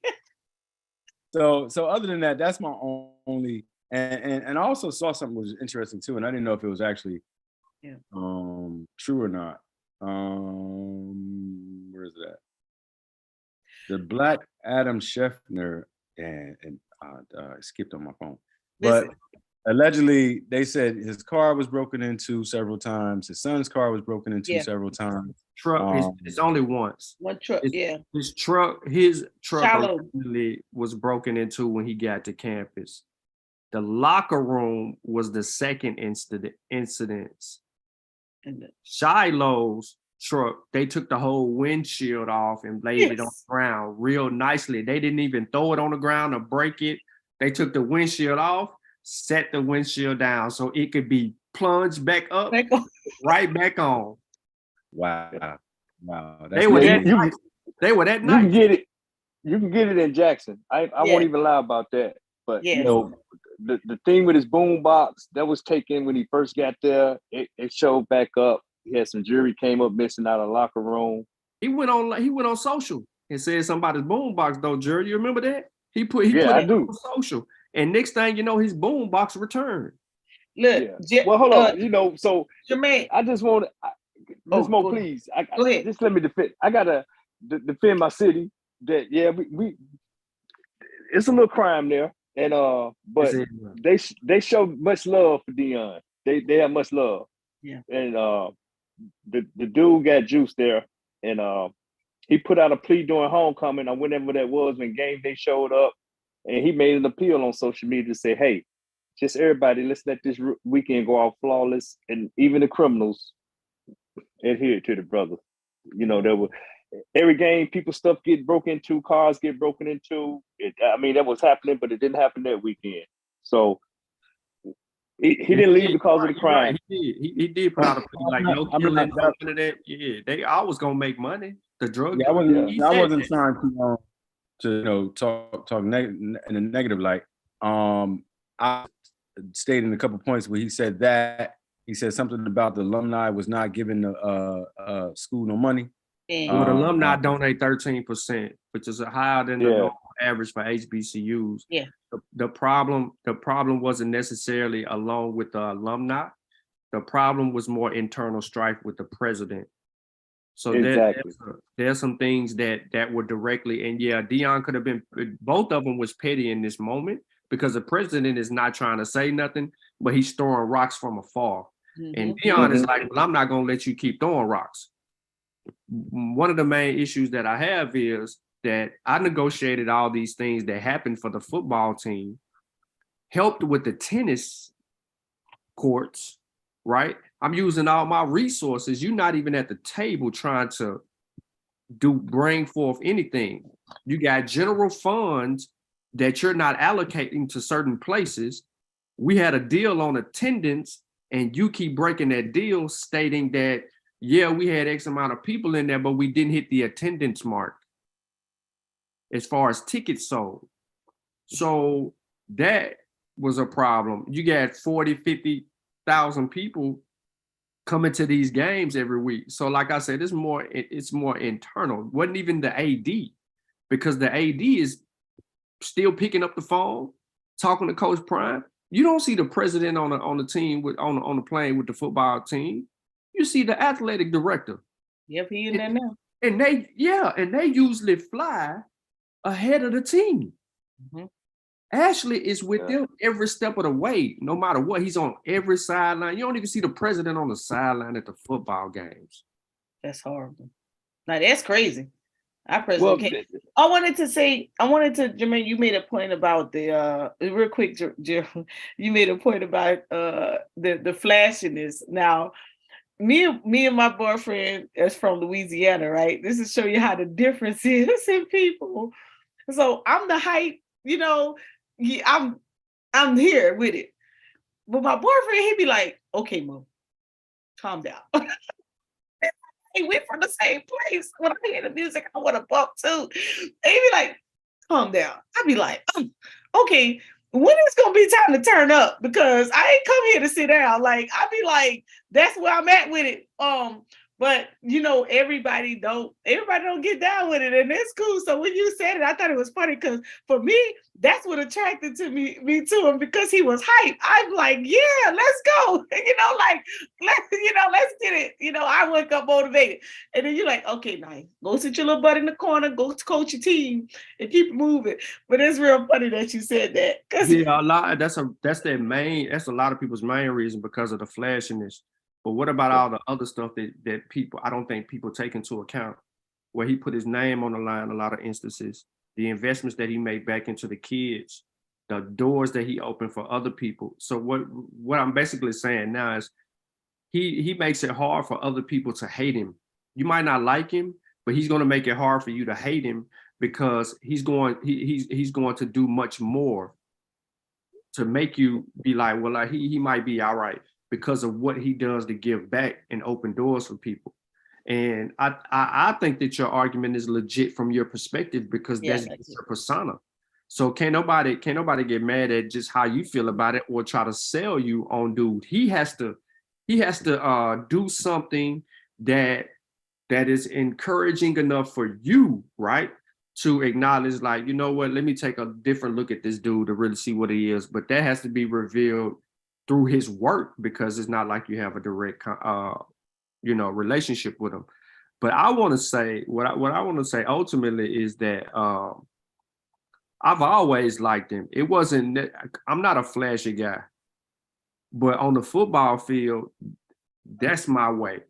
The football field, like I always take the back seat, but there's a lot of things that I take away from people like him. I don't try to idolize him like that. I idolize his game. But as far as the person, I respect him as a person. And just knowing, just watching them elevate throughout that time, I just saw myself, that little project kid, no hopes, no nothing. I'm just gonna be like everybody else in the neighborhood being told that. Then you go on TV and you see this dude from Florida State high stepping and doing it, bringing this swag to the game that other people wasn't bringing. Like that was like a trend-setting moment, and then to transcend that into the NFL, and then to capitalize on that transcendence in the NFL and win Super Bowls, but most importantly, do it his way. Everybody else is trying to be traditional and be stuck with the status quo. And that's the same thing that we're saying about these schools, these HBCUs, is that, in all honesty, and Gerald, you can speak to this, but in some instances, a lot of people that attend Jackson State and that are alumni or that participate, that went to school is SWAC, or the other HBCUs, is gatekeep to a degree that you're pushing away the help. Yeah. And he was hurt. The help.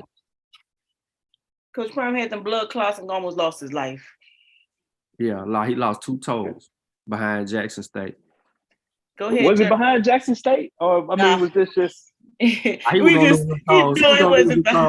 it was just a medical issue. Yeah, just over time. It's a medical issue. And I heard that he probably wouldn't have lost it if they, the medical doctors, it's a certain way they went about the diagnosis or whatever. But he gave me motivation because of that particular injury. Because Sean, I battle. You met me walking and you met me where I'm at now, or whatnot. And so after having the knee surgery, the knee replacement, I was having a hard time turning that around based on the progress that I had made prior to the knee surgery. And when I started with my boyfriend, he said, do I need to go get Coach Prime? Because he kind of making me a little salty right now. Because as soon as I started seeing this stuff on Coach Prime, and yes, I jumped on the bandwagon of it, right? Because I don't know nothing about his previous career. I just know that I saw Coach Prime in a wheelchair, and then I saw Coach Prime walking. So I was like, wait a minute, hold on, what Coach Prime do? So I started following all the videos. I didn't even know what the people were talking about. All I wanted to do was see, and this is just real talk. All I wanted to do, this conversation right here is for the people who is saying Deion has to be at the location. I'm nowhere near Mississippi. I went to Mississippi. I went to Jackson State the Monday after Christmas to go find Coach Prime. I went on campus. I was coming from Louisiana, so I went to Mississippi to bid a contract for us. But I took the opportunity to go to Jackson State. I want to go see Coach Prime only because I wanted to thank him. Because when I seen him not in that wheelchair, and I seen him getting his therapy on his leg and seeing him walking and pushing through, I see shit. And Coach on here, Coach will tell you, because he beat me up all the time. I said, man, I gotta get up. Like, I'm going to the gym. So I went to the gym and got me a whole new trainer. Got back in the gym. I listen to Coach Prime every morning, and I know people be like, Mo, you a Coach Prime junkie. I said, listen, he gave me a whole new motivation. I don't know what he does for other people. You ain't got to be in my presence. I just need something to get and go. And when I see him pushing through that pain, pushing through where he went, forget what he said, God said, and all that extra stuff. Forget that. I was like, wow, he just really put me on blast. Like, I'm thinking he talking to me. Like, I'm like, he like, whoa. I wake up motivated. I say, damn, what happened to my wake up motivated? I used to get up and get it 6 a.m. All last year, 2021, 6 a.m, I'm getting it, working out. So that's how I got excited. That's why I get hype about it. Jeremy, look, Jermaine, I'll be like, yes, let's go, Coach Brown, let's go. You got me up, I'm getting it. And this morning, me and Angie started this morning. We back up at 6:30 a.m.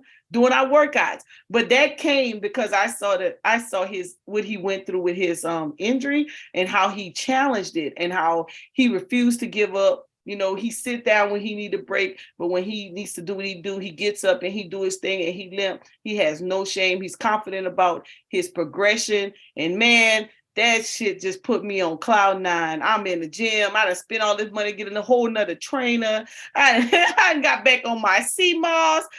Me and Angie was on the seat. What's it called? The dandelion, diatomaceous, all that this morning. Like, I was so hyped. Look at Coach looking at me. Go ahead, Coach. I know you want to say something crazy. Go ahead. No, I'm gonna listen to this. Keep on going. I feel like laughing anyway. Go ahead, do your thing. I'm gonna pass Hey, the mic to Jermaine. Go can- ahead. Listen, what- Jermaine, what you'd can have been proud of me. I was on all the super screens this morning, baby. I was hyped. But guess what? It's all because, what I seen Coach Bryant do with his injury, and that just excited me. I ain't even gonna take no fear. Hey, can I make a couple comments? Go ahead. On Brother Jermaine's comments. I mean, Yeah. I get where he's coming from, and yeah, two things. Probably what left me a little disheartened was how he came in with the here for the black schools, and God called him and stuff. But I had to let that go, and I say he's a sincere guy because he's honest with those young men, and he focused more on them completing an education or completing a degree plan, and he be straight up with them. Like only 10% of y'all gonna go to NFL, and he gets them to focus beyond, what they can do on the field. And then secondly, I think you bring in a very valid point when you get to talking about Shador. Yeah, he has some pretty good numbers, but I've watched him play. I followed him, and I don't know if it's just the platform or where he's playing. As far as Heisman contention, I just don't see it yet, and I mean that with the utmost respect. And maybe that would be a better move. Y'all fell for it. That's What? marketing. What you talking about? I missed that. Shador for Heisman. That's marketing. Y'all know what you did, right? I'm just saying the guy's good. No. He's good, but the Shador for Heisman, he's not ready for a Heisman yet. No, I don't think so. marketing. I'm just saying I don't see that. And maybe if he can go and do something. I mean, one of the Heisman candidates came out of TCU, and I mean the game looks faster and a lot of that. But I mean, the point I wanted to get to, and maybe Brother Sean, you can put some light on that, is, I mean, you kind of got a family civil war going on right now, because I think Shiloh is on his last year next year. He's one more year. I mean, he left South Carolina to come to Jackson State. I think he likes it at Jackson State, and I don't think he's going to be going to Colorado. I don't know if you got any more insight on that. He going. Don't buy into that. Okay. That's a narrative that people pushing. So here's the whole scoop about all of that, is that Shador has had Heisman type numbers all year long. If you go look at the other Heisman candidates, his completion percentage is over 70%, no matter if he's playing an HBCU level or if he's playing at a D1 level. That completion percentage is higher than people who they had up there on the in the Heisman race. He became a Heisman notable or a part of that race because his daddy has a big platform. And as soon as his daddy that's him being the daddy. As soon as he opens his mouth, what happens? It brings attention to the program. And when he brings attention to the program, people are going to look to see what Jackson State's doing. Oh, and then they see Shador come out after the Heisman thing gets mentioned, and he throws for 350 yards and 5 touchdowns. And then they're like, oh, wait a minute. And then they go back and then they get to looking at everything else. Now, that person that you got on the screen, Mo, he played good ball all year, but he's also a victim of a system that has had 5 Heisman candidates. 5. Right? He made the 5th. Why? Because of Lincoln Riley's system. Now, some people are arguing that Lincoln Riley's system, it's a system. However, they all are doing different things in there. No, Jalen Hurts was a Heisman candidate playing in that same system. You know what I'm saying? You had the other 2 NFL quarterbacks, 3 NFL quarterbacks in that system. So you have to look at it for what it's worth. It reaps the benefit because it's quarterback-led driven. However, Shador kind of teetered toward the end. So that's one thing. Shiloh thing, man, yeah, they all love Jackson State, to be honest. Yeah. It's Even the daughter. going to be a culture shock going from Jackson State to Boulder. You're anticipating to see all of these different people. But even though people think that Shador is going to be a little more comfortable in that setting, no, he's not. because the teachers and the classrooms are not like what it is at Jackson State. Jackson State. And then there's a vibe that is missing. However, that experience stretches a little bit further for them. But at Boulder, guess what it's all about? Business. Boulder is a business trip for their daddy and for the players that follow him. It ain't about the culture, the traditions, and all the other stuff that took place and transpired at Jackson that made it a hell of an experience. It's business now, like front, back, side to side. We here on business. So that's a regenerized mind. The perspective changes, and everything is football. It ain't about the people around Boulder. It's literally football. Brother Sean, let me re-engage you a little bit on the Heisman comments. You brought up some good comments about Caleb and Shador. I'm saying I've seen the young man play in person. I've watched him. He don't give me an Aaron McNair vibe, and then No way. His numbers are not. Are you familiar with a guy named Willie Totten that played at Mississippi Valley State? He was the quarterback. With everybody in the HBC. I did a whole presentation on the HBCUs. I'm not trying to insult your intelligence. I'm not trying, but his numbers are nowhere near Willie Totten in on the Archie Cooley system, which was nothing but where Bomb Phillips got to run and shoot. Go look at the completion percentage. For Willie Totten? Sure, yeah. Shador's quarterback rating is 151. That's a perfect completion percentage. Well, what? Yeah. What's the other guy name? Willie Totten. He played Mississippi Valley back in. They call him like Cowboy. Satellite. He was Satellite. The Satellite Connection. He threw to Jerry Rice. This guy? He got a hat on. Wait, is he a young guy or older guy? No, he older. He was Jerry Rice's quarterback. Right here. Huh? He played quarterback. Hold on. This him right here? Yeah, number 10. That's him. Yeah. Number 10 is him. Quarterback. But who was he throwing the ball to? Jerry Rice. That's when they was beating guys like 76-26. That's what Bomb Phillips got that idea for the run and shoot from Archie Cooley. Yeah. What you're doing now is. But those are two different eras. How many quarterbacks throwing for 6,000 yards in the season? That's all I'm saying. I'm talking about now in this era. No, they're not doing that. It's all about like you just. What about 4,000? What about 4,000? It's rare, right? 3,000 is about the average, isn't it? Now 3,000 is the upper echelon. Everybody else, 2,000, 2,400, 2,500. Right. To do over 3,000 yards passing, those quarterbacks that was on that Heisman list are in that 3,000 yard passing range as well. I got you. Not NFL. You talking about? But I'm just saying they go back to completion. How many? They don't care nothing about you can throw for a lot of yards, but how many of those are you completing? Are you a 50% passer, a 60% passer, or a 70% passer? The heady quarterbacks are in the 70s, right? And that's what they want. The prototypical Shador, to be honest, he's not McNair because he don't run. Right. You know what I'm saying? McNair can run for 100 and throw for 250. Shador gonna throw for 250 and run for 15. Yeah, he might get 100. But I get what you're saying. So I might be mixing apples and oranges because it's decades between these guys. Steve McNair was special. Period. And ain't no argument that he's not Steve McNair. Steve McNair was special. Steve McNair also did that in his senior year. Right. Where he just sort of swag up. He put him on notice. Shador, and we didn't get that opportunity to see the heightened Shador in the second season in the same offense. Remember, he's had 3 offensive coordinators in 2 seasons. Yeah, you're right.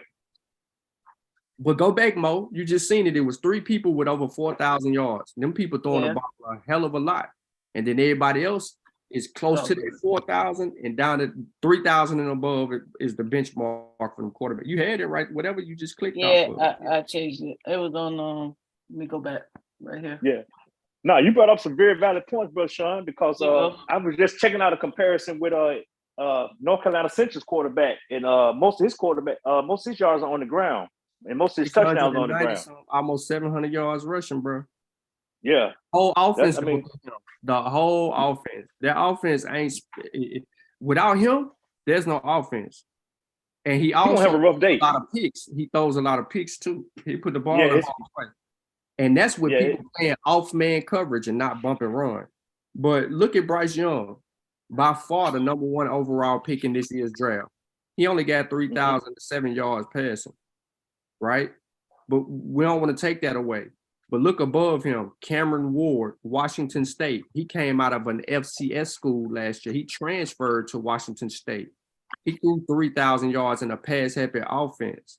You see what I'm saying? Like, look at their Yeah. attempts. Them guys got 400 something plus attempts.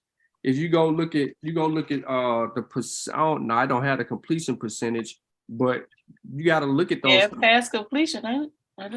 There's a percentage. How many attempts that you got to add the divide the attempts by the completions. Now go back over to. You got a percentage right here. You want me to add it in? Yeah, do that. Completion percentage. Yeah. Now look how it changes when you look at it. But you what's gonna be funny though, Mo, is a lot of them don't have a lot of yards, so you gotta scroll down, or you gotta go to an arrow where you can filter it and get to. When we click like this, where the yardage? Wait, which one? Oh, Should be well, it ain't gonna be yardage, but I think you're ranking it. You're gonna have to filter it a different way, but that's fine. You got to go back to the third page. Well, not third, probably second page. Okay, nope. Go to the second page.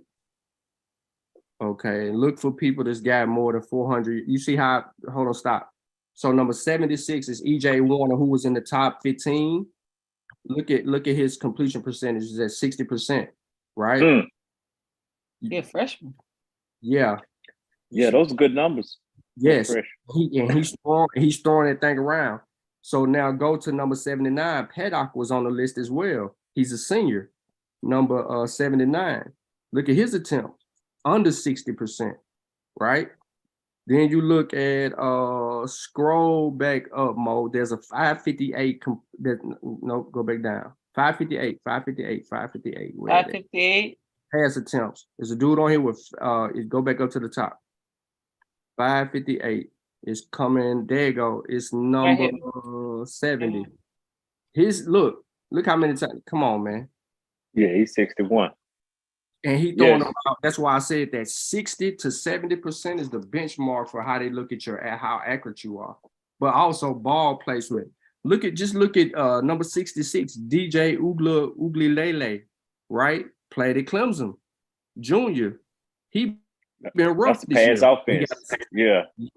He got a 61% completion.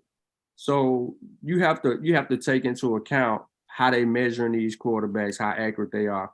But we're gonna see if he cut from a different cloth at Boulder, Colorado. Now, granted, he playing in the Pac-12, not the SEC, but Pac-12 do have some players where they like to, be able to make some plays. So we'll see how that goes for him in that lighting.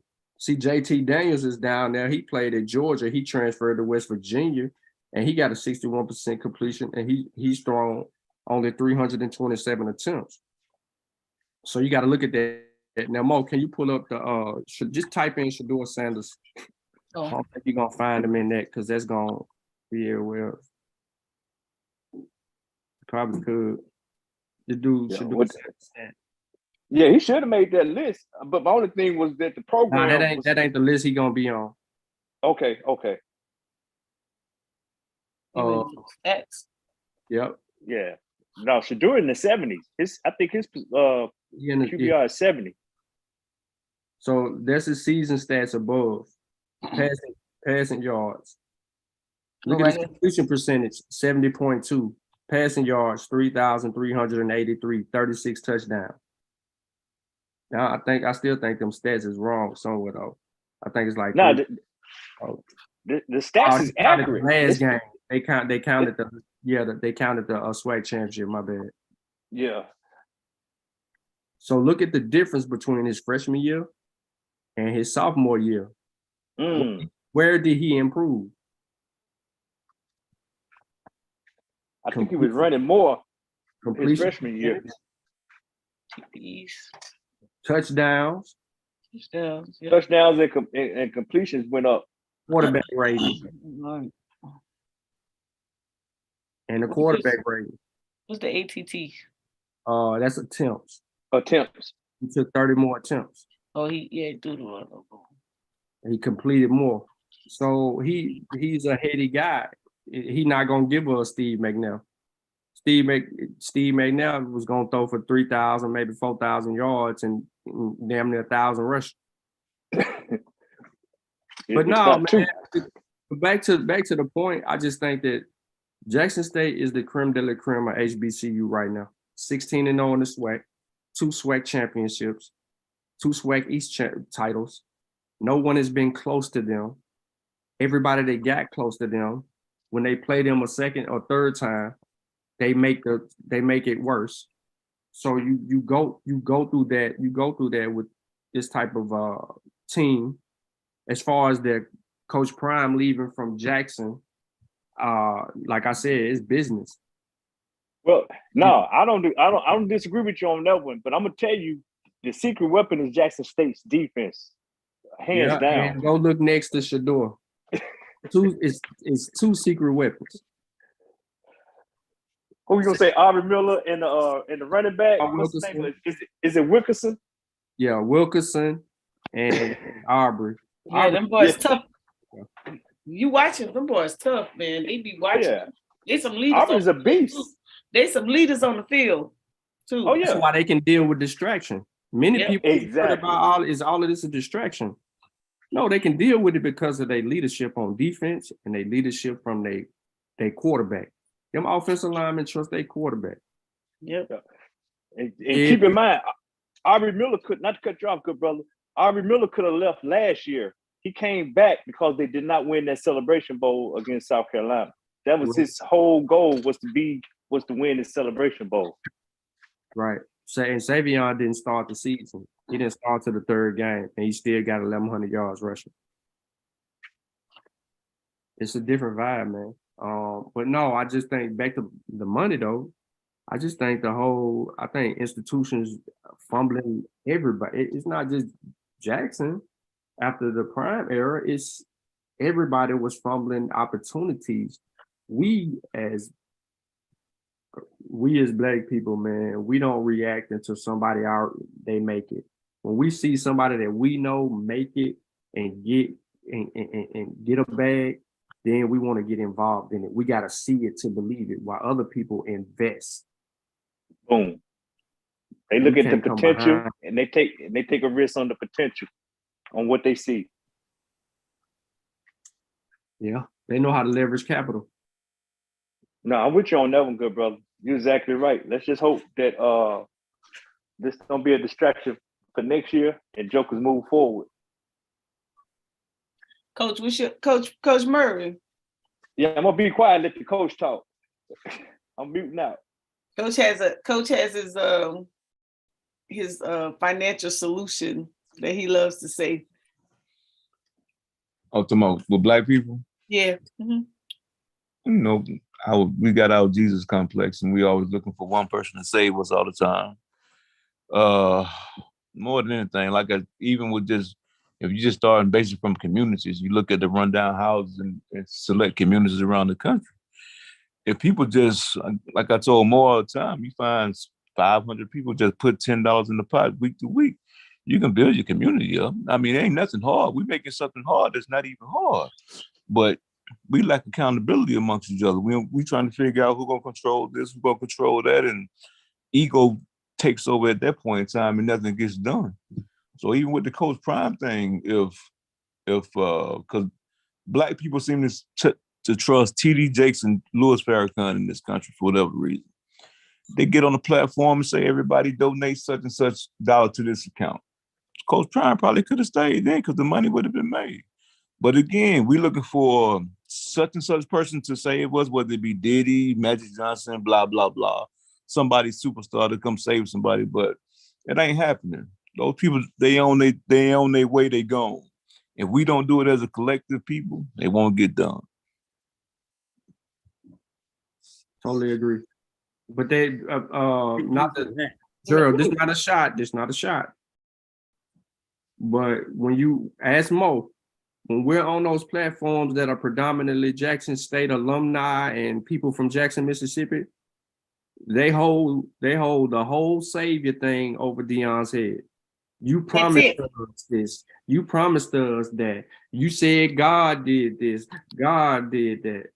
You know what I'm saying? Like, you know, if you religious or not, I don't know. It's none of my business. But like, God can't tell him, you know, this or that. Not at all. Hey, Sean, That's the thing, though, brother.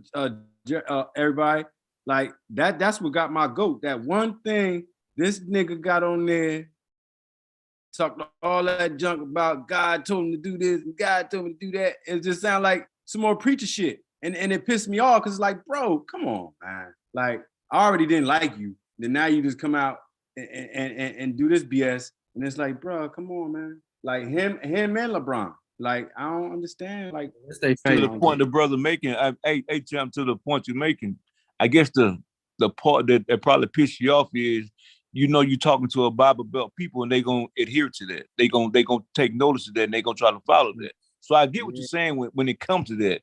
He's speaking and playing to his crowd. I get that part. But as far as him leaving, I get it, bro. God ain't call you to do no more than what he called nobody else to do. It's a big move, bro. Sean, can I make two comments?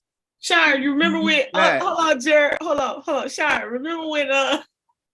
So I met Sean in 2016. Sean drove down to Columbia. We had a finance, economic event. Sean, Garfield, Cheryl husband, Sean's family, Kim came from Maryland, and then we had a whole bunch of Columbia people. And Garfield was getting ready to speak, and Unc told Garfield, he said, Garfield, all you got to do is say, God said, and the crowd gonna go, wow. Listen, Garfield got up there, correct me if I'm wrong, Sean. Garfield said, God said, just like God said, Shemrak, Nishak, and Abednego, he said, experience, transunion, and what's the crowd? Listen, the whole crowd went wild. Everybody signed up for my econ under Garfield. I was like, wait the hell up. I've been here the whole time. Ain't nobody want to sign up under us. Everybody want to sign up under Garfield. Nobody wants to. Garfield has so many people on his team. Listen, we laugh at that to this day. I wish Garfield could get on here and probably study for the debate. All he said was, God said. I was laughing my ass off too, because none of them knew that Garfield be beating up the Bible at this time. He would tear God up.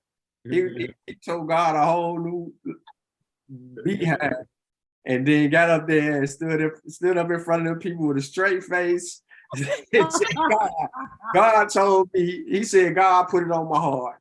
He said all kind of stuff. I was sitting back there like, bro. We were rolling. We was rolling. It was so funny. We couldn't even, and we just look at Unc like, you wrong. You should have never told Garfield to say that. Man, that was so funny. I know what y'all saying, but what I get, you know what my thing is about people who are saying the God deal? It's them same people. Oh, somebody trying to come in, but what is it? They say the same thing when anytime they get a blessing from somebody. Yes, no doubt. Yeah. Yep. Yes, Exactly. and they will say, bro, I just gave you that.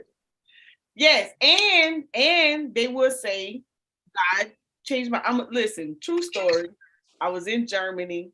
I was dating this pastor, and this dude said he told everybody I was in B-Knock. I was in B-Knock for training, and my phone started blowing up. So what's going on?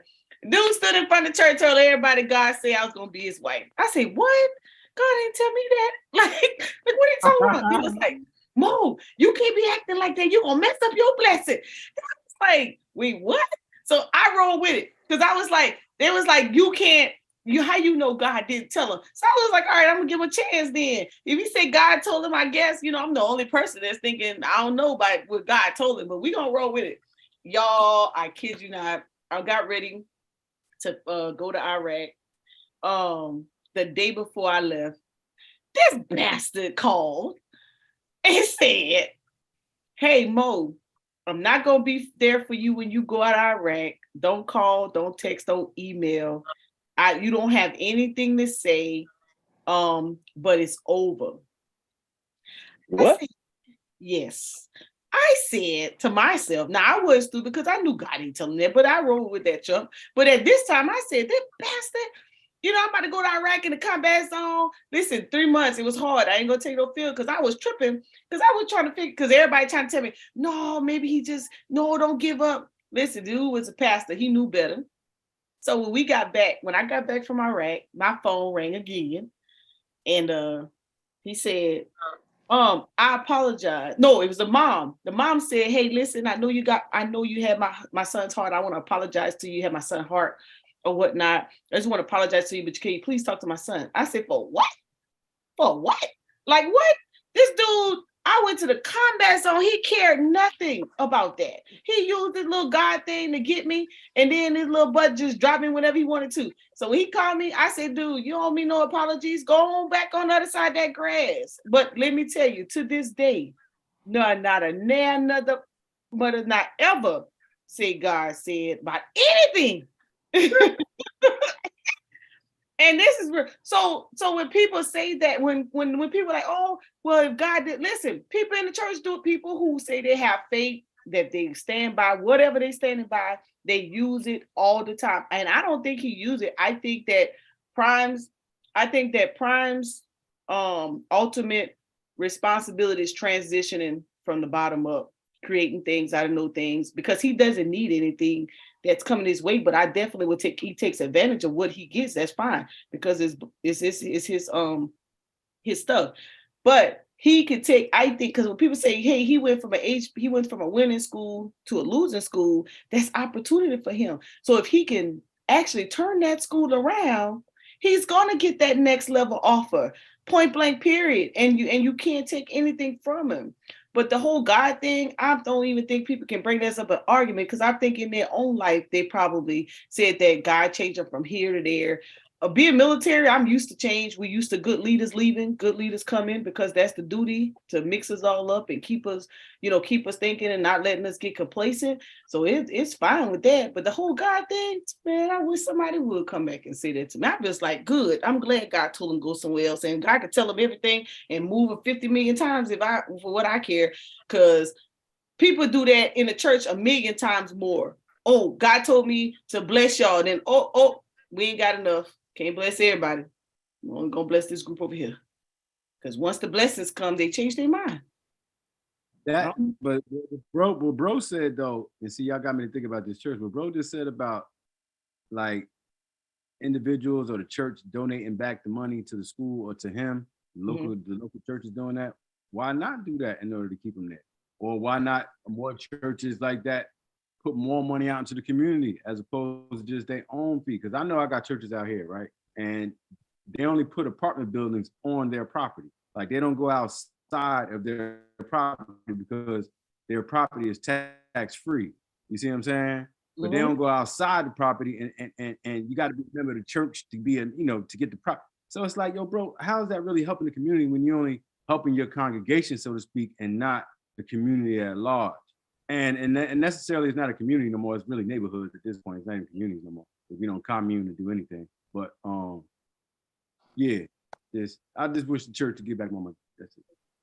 Well, agreed. They're not gonna. Well, remember, most of the HBCUs. The church is over. This ain't the old church. This the new church. We ain't getting no money from them. The smaller churches do more work than the big churches.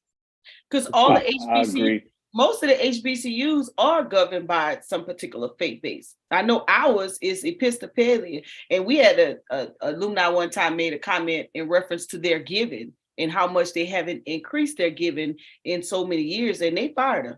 So listen, can't say nothing about them. Jared, but you got 2 points. I mean, you had some points you want to make? I'm sorry, I just had to say that because I get mad every time somebody say they God. No, it's all good, Ms. Mo. I get what you're saying. And I'm not a religious guy, but I'm a spiritual guy. but you do have to come to grips with that and put stuff in perspective. And I tell people, and I just want to agree with Sean, I don't take that as a jab. People really has to understand the help not coming. You know what I'm saying? It's all about the now. I told you before, I was a little upset. Yeah, he said God called him, but he probably was a little sincere about that, because I say, well, nobody checking for Deion at that time. And he probably did feel that. And he probably did feel the call to Colorado for something else. And that's not between that's not for me to discern. Yeah. So I like to tell people that help not coming. We have to be contingent, we have to be organized, and we have to be into the now. He said this then, he said this now. What's moving forward look like? And that's kind of where I'm at in the space with it. Brandon, what's up? Did Brandon pop on here? Did Brandon pop on here? Oh, he didn't. Oh, yeah. What's happening, yo? What's going on? What hearsay in Chicago about this situation? I mean, it's God told me that not Go just ahead. playing with y'all. Say something crazy. Go ahead and say something crazy. It's evolution of business. I mean, like, if you're not treating your employees right, everybody can see, you know. Forgot about that part. Right. Like, Deion was an employee at one point who elevate, you know, the HBCU. If you're not giving them what his just dues is, I mean, you expect the employee to stay, you know, loyal to your company, or is he going to find another job somewhere else that's going to treat him a little bit better, pay him what he's supposed to be paid? Or the staff. Or the staff, yeah. I mean, like, yeah. And then on top of that, that employee comes with so many perks and so many, you know, accolades. I mean, like it's Deion Sanders, and I, like, again, I'm not on, you know, this whole thing of I'm on the bandwagon of Deion. I'm like, no, not really. I can agree to the brother too. I really didn't like Deion at first, but like after watching his videos and stuff like that, he seems like a likable character. Yeah. But go ahead, Brandon. No, go ahead. No, I was just gonna bring up the fact of how, you know, when you talk about the employee piece, a lot of times when he spoke in reference to, you know, taking care of the coaches. Right. You know, I want to take care of the coaches. That's the only thing I was gonna plug in with you. Say, finish your thought. And no, that's another big thing too. I mean, like, when you looked at some of his documentaries that he had on YouTube, it looks like he cared for everybody else around him. He made sure, you know, everybody was taken care of as he was making his transitioning into that actual school, and then still on his way out. Like, he still has these friendships with other people. He still has these friendships with boosters. You know, he still cares about HBCUs. When people say he don't care about HBCUs, I don't think that is. I mean, he started in an HBCU at first. Well, he was there for what, 5 years? 3 years. Dog, bro. They just making up something. But you're right. I mean, like, it's, and what, just to go to Colorado? I mean, yeah, for a bag. I mean, like, think of it like this: you didn't get your raise that should have been given to you for 3 years. Yeah, I'll leave and get a bigger bag too. I mean, not saying I don't need the money, but, you know, just to show you, hey, I can do this at another school too. Was it his choice to go to Colorado? Probably. It's his dream to coach Power 5 at the end of the day. That's his.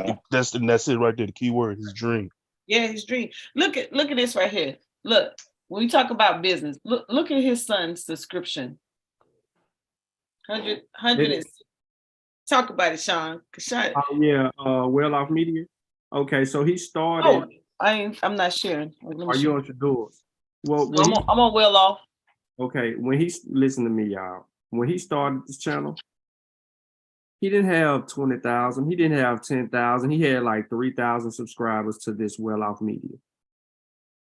When he gets to Jackson State, he gets a few, but he wasn't really posting much. Beginning of this year, he had like 28,000 subscribers. And because of the content and what was going on with Jackson State, it got to about 38,000 subscribers. And it was like that all season. The moment that he declares that Deion Sanders is about to leave, the subscribers went from 38 to 48 to 58 to 68 to where he at right now, 168,000. 168,000. Go look at his go hit about. Look at his views. Is that the new one? Yeah. 68 million views when the dude didn't even have 20 million views. He didn't even have 9 million total views. This just went up in the last 2 weeks. Yes. No, he'll be $1 million this time next year. I guarantee you he'll be $1 million followers. Shit, probably before next year. Oh, well, I'm just saying. Now here's the thing. All right. So here's the thing. Back to business. That transition gives him 2 avenues because they ain't done with Jackson State. Yeah, he gone to Colorado to go do a lot more, but there's some things in there that he's still gonna have. He still got Jackson State content all over there. Mm-hmm. You can go through the entire process from where, and then his cousin, this dude right here, he put him on. Dude was unheard of. Yes. Reach the People Media was an unheard of channel. Darius Sanders was an unheard of channel. This dude got coming. Look at this channel. He been having this channel forever. This just happened in the last couple of weeks. Did 2 million views. He didn't have 1 million views. He highlights it right here, Sean. Look. Yes. 10K, October 13th, 2022, got up to 20K in November. By mid-November, 24K. December 7th, he was at 31K. Look where he at now. Tracking his subscribers. Now he's doing something different than everybody else. He's actually following his numbers as they increase, and he's doing it what it look like every 2 weeks. Because he's gonna put them checks. Yep, look like every 2 weeks. Every 2 weeks. So his channel became monetized. Not only that, but he does Travis Hunter's. He does stuff. So think about this. Your father takes a head coaching job. Your brother plays quarterback. Your other brother plays safety. You out of college. You no longer playing. You trying to stay in your groove. You doing music. You starting a little clothing brand. You all over the place. You're not settled on something. Yeah. Now you have something to settle on.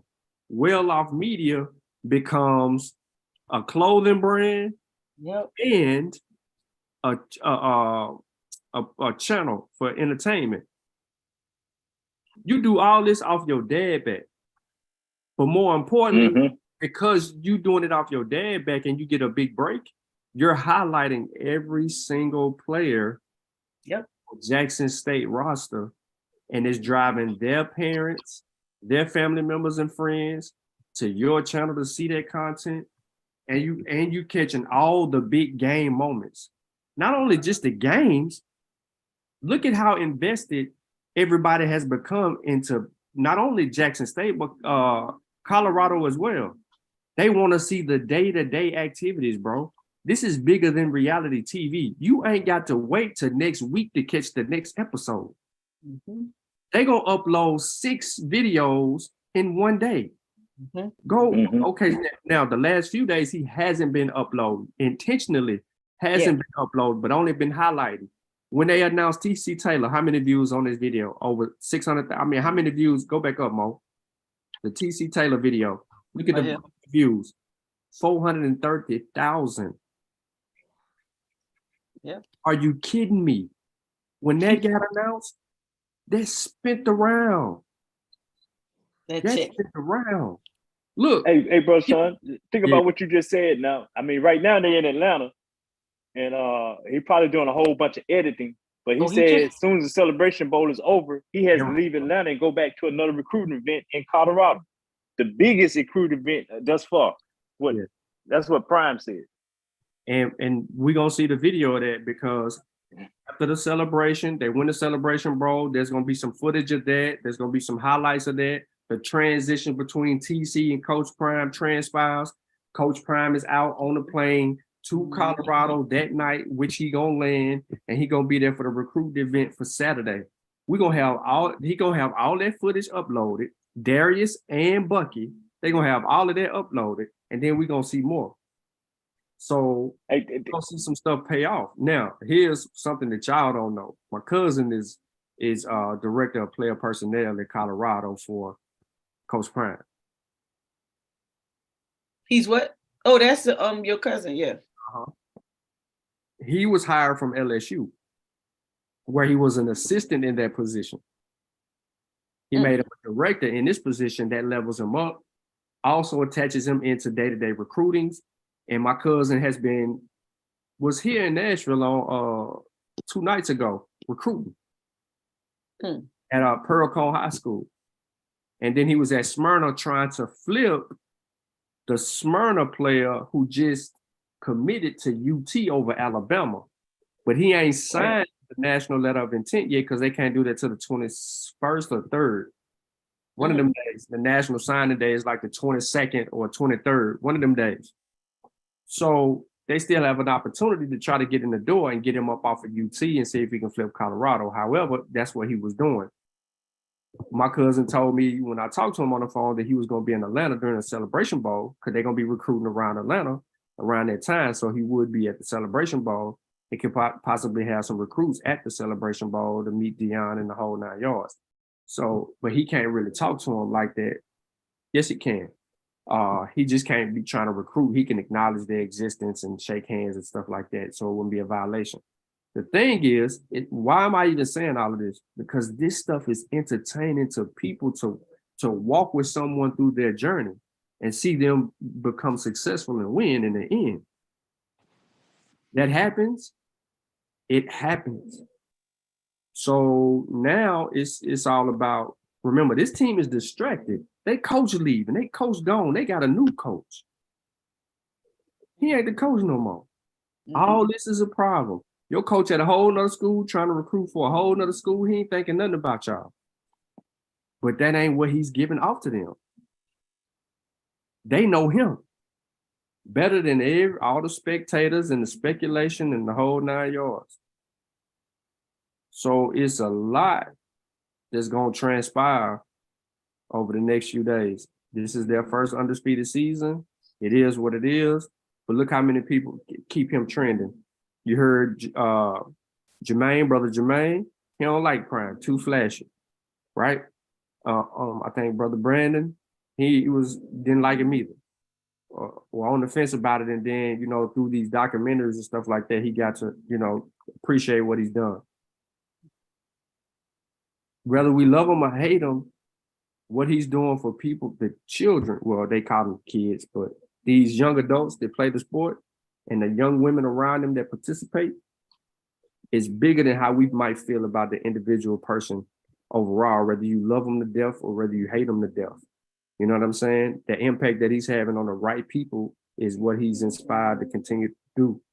And Jackson State lost money on that. So whoever said that could the churches put some funding up to kind of help, you would think that. You would think the local business community would want to do that. I mean, if someone made you $30 million off of 4 football games, because that's all Jackson State had was 4. Imagine had they had they had 6 home games. Yeah, 6 home games, and then host the SWAC championship game. So that would make it 7 home games. And you getting $8 million, $9 million a home game. You know what I'm saying? You might even get more than that because you keep winning and you're at home so much. Now you got more people coming to the game and not picking and selecting which games. And you get close to $100 million. And you do this for 3 football seasons. Your budget should be in the surplus. Right. Right. But I'm economically, we're ignorant because this is what we need to do to retain it. We're not trying to lose a good thing. So you finna go from 9 million potentially to just going to 1 million, maybe 2 on a good day, possibly, unless something changed. But now the alumni and the student body and the community, they have to get behind Coach TC and do more now than what they were doing before because they don't want to make it look like a drop off. So now they got to do more now, but a lot of them ain't going to be able to do more. Blame your president, though, because there's no way that the president and the head coach should be arguing about some things to get stuff done for them students. It was Deion donating the rest of his salary to get the lobby done when the lobby was a part of something that was supposed to happen before Coach Prime got there anyway. So if you're going to take ownership of the lobby, you should have participated in getting the lobby done. Hell, he got Walmart and everybody else to do your field. You know what I'm saying? He got Under Armour to do all new equipment, helmet, shoulder pad, all of that. Shoes. Come on, man. Like, you know what I'm saying? He got players NIL deals. He even put players on his team on NIL deals. Them do-rags y'all see them wearing, that's from his brand. Them dudes get NIL deal money for that. To advertise those do-rags. His ties, they get NIL, they get money for that because they signed up for that the whole do-rag stuff. So, you know what I mean? It's stuff that's being done that people could do. Me and Mo talked about this before. Prime had them homecoming seats. He put them seats out there for all them, you know, his peoples. Yep. They should have been selling them seats. Yes. Got like 20 of them. Oh, hey, listen, them celebrities. 1,000 a seat, unless it's a celebrity. See if you can get 5,000 a seat or 5,000 to 10,000 a seat. Let people bid on those seats. See what I'm saying? You know they can still do that. Yes. Prime seats. Yeah, they can still do them because who wants to be, you know, a lot of people want to be close to that field doing football, you know, or just you being in the know. Like you got if the alumni would really get savvy, if you know, to help the football team, they could really do what Sean just said, sell them seats on the field. You'd be surprised. Like one of the things we implemented was a Hall of Fame. And in order to get in the Hall of Fame, based on what you do in the community, you had to donate 5,000. Like when I was under 40 at the time, 2017, I got selected top 10 under 40. We had to raise $2,500. Some of y'all gave me some donations. High five, Sean. Y'all like that, right? And you know, $2,500. But those were ways that we brought in money to the school. So, man, it's out there. Anybody got some additional thoughts? I mean, I think that this conversation, unlike many of those that are going on YouTube about it, whether good, bad, or indifference in reference to the character of Coach Prime, but just the information in general, it's totally different because most people just focusing on, you know, the how he came in reference to their feelings on the whole religions thing, which I don't have an issue with. I just know how people are though. But in the same sense, I'm also an HBCU graduate, and you could blame that religious thing all you want. Some of them don't even go in the chapel when they go on campus. So, you know, they jumped on it because it sounded good. They jumped on it because some of them may have been in their feelings, but all of them alumni ain't in their feelings about God said. Some of them folks is not even paying attention to that. I think they got to be real with themselves. I think Coach Prime was the person that stood up for what nobody else wanted to say out loud. And they were able to follow behind that. And he carried the torch for that, which he said he didn't mind doing. He would be the spokesperson if he needed to be that person. I think, though, it gets to a point for a person. How long? I have a pastor, he always tell me that in reference to marriage. He'd be like, how long? But I'm saying this for reference to Coach Prime. How long can a person fight for the cause? I remember I said this when I met in 2016, and I came amongst the YouTube, everybody that I know now. He used to say, hey, you going to be on the A side or you going to be on the B side, Mo? Which side you going to be on? The A side, he called me every day. And I was like, I don't know what you're talking about. What are you talking about? I was green to all this stuff. I ain't community. I'm like, man, listen, I'm about to retire the military. I'm going to sit down. I did my part. He was like, no, your job is not done. And I'm like, what? What am I supposed to do? And he coached me through this thing. That's how I started doing online business classes, you know, kept the Urban Economic Empowerment Show going and things of that nature. And I bring it up to say this, that You got people out there who encourage, comes and they light the torch for things to go a certain way, and it starts to move in that direction with a good momentum.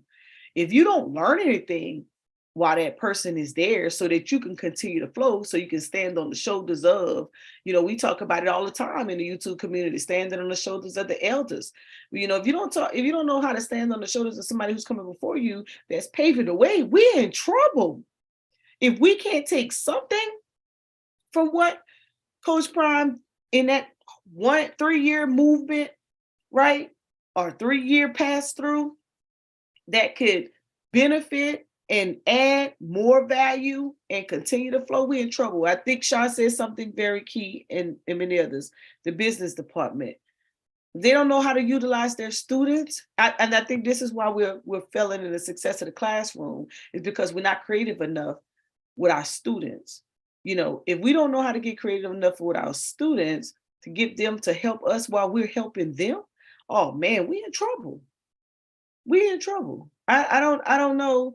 I don't know if we could be helped. I think that the stagnation, or what they say, 5 to 10 years or 10 to 15. I think someone said earlier, Gerald, one of you guys, Gerald or Jermaine, one of y'all, someone said earlier, how long we gonna be in existence, that we may go away.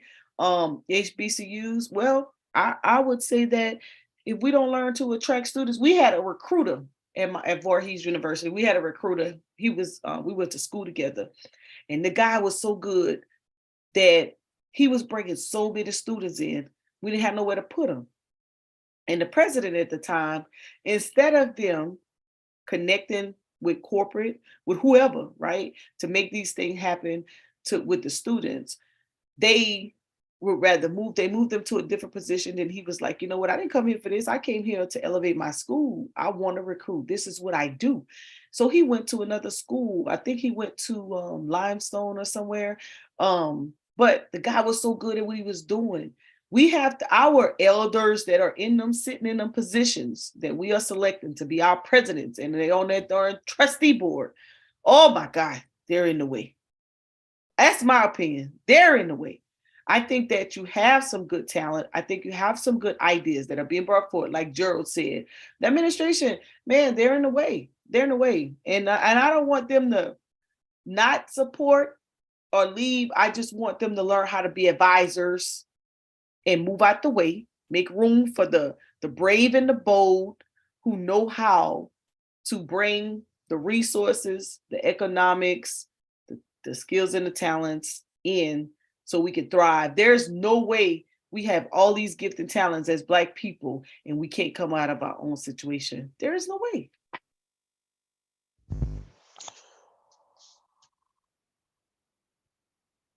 Go ahead, Brandon. No, I don't know if you spoke on this already. It's also up to the school. Can they keep this going? A lot of people don't understand that, Prime did set the blueprint for a lot of HBCUs, and let's see if they can keep this going. Let's see if this YouTube channel can still keep going. What can they learn from the new head coach who's been with Prime for a while? Only time will tell. Yeah. I think they can't. They gotta. TC Taylor is committed to keeping his foot on the pedal. He made that known in his statement to the players. So we ain't stopping. We'll keep our foot on the throttle. Coach Prime already set us up. All we got to do is continue the thing. And he also said in his interview that his interview to the media, he's not going to let up. He's going to continue to recruit the upper echelon players, the 3 stars, 4 stars, 5-star players. He's not going to settle for just a JUCO or, you know what I'm saying, drop down. Leftovers. Right. Still going to go after the best players in the portal, the best players in high school, the best players in JUCO. You know what I'm saying? It's going to protect the block. But with that hire, you also retain a lot of the people that probably would have bolted, not going to Colorado, but bolted to other programs. Now, some of the people that entered the portal that's waiting to hear and get offers from people that was just on this team that recently just transferred in, like Michael Ples, he might go to FAMU if FAMU offer him. You know what I'm saying? But if he pulls his name out of the portal, then he returns to Jackson State. The same with Big Country. I think both of them are going to Tallahassee to go to FAMU and play. And, you know, that's something that's good for FAMU because FAMU is losing some good players on their defensive line, and that's a spot for them. But that's Coach Prime saying, yeah, you might want to go ahead and enter the portal. You wasn't getting 20 snaps a game anyway. You know what I'm saying? You're special teams, and then randomly you would get in. There's people that was much better that all transferred in. Sorry, but it just so happened to be that way. So yeah, that has to continue. He's committed to continuing that, and I trust him to continue that, and not someone else have to learn the way because he already has a culture set. Yeah. Now, if the culture fades, then you can reanalyze that. You can reanalyze what's working for TC or what's not working for TC, and if he needs a shot in the arm, does he need? Now it comes down to his staff. Does he hire the right coordinator, defensively and offensively, special teams coach, all of that? I think that he gets to keep a lot of that stuff that a lot of coaches that's left over, because there were some coaches that wasn't in there on this video that we just watched that wasn't at Jackson, but they're in Atlanta right now. And one of them being the tight ends coach, who was a big time recruiter. And I know that he's been busy recruiting, and I'm anticipating that he will be on the sideline as well. But so you're about to, what's going to happen is what I've been saying. Jackson State, Colorado University that's the name of the school now. It's just in two separate locations. It's the name of the school is Jackson State, Colorado University. Trust and believe in what I'm saying, because there is something that keeps them always linked and attached to one another. You know what I'm saying? The start of Coach Prime era and the transition from Coach Prime era, they are officially in history linked. And what we're about to see, we might see some funneling of players from one program to another. We might see funding come up out of this deal, because Colorado already announced, the university already announced that they have that they are committed to helping Jackson State, because those universities are going to get back end money for helping for helping Jackson State. Mm-hmm. There's other universities that we don't know of that's trying to reach back to those other universities and assist, just like corporations, Coca-Cola, Walmart, and all them. They doing stuff to get back end tax write-off money so they don't mind donating and helping, but them other HBCUs ain't coming and saying it. I wish Mississippi Valley could get a lot of funding, because I do believe that if they were able to get some funding and attention, you know what I'm saying, like Coach Prime and Denzel was trying to do, that would be a big deal. But that's neither here nor there. So yeah, absolutely. We shouldn't take our eyes off of HBCU football because Coach Prime gone. We should pay more attention because that light has been shed, and it's a good brand of ball, and the experience is addictive. I was so excited when I seen you playing like college football on YouTube. Woo! Because I don't even watch other. I don't even like watching other football. You know, Benedict did a really good job. They won their conference. The female president came over there.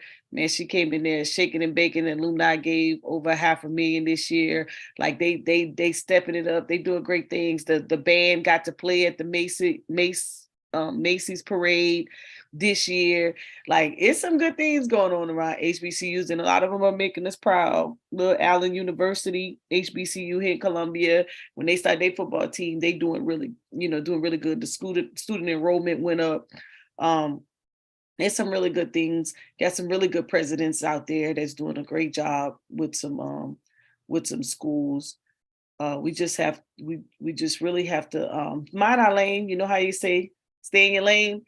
When you stay in your lane, do something great in your lane, and create a successor. And don't think that you have to be the only person in the lane, and can't never leave. Make room for somebody else. Train up a new president, train up new trustees who gonna bring in money. And that's another thing. We need to stop hiring board of trustees who can't make no money. Go ahead, Sean, you was gonna say something? Or you was agreeing? You just hit the nail on the coffin. Like you just hammered it. Like you just said, train, like you always say, train the trainer. But what are HBCUs not doing? They're not training the trainer. They're not training the trainer.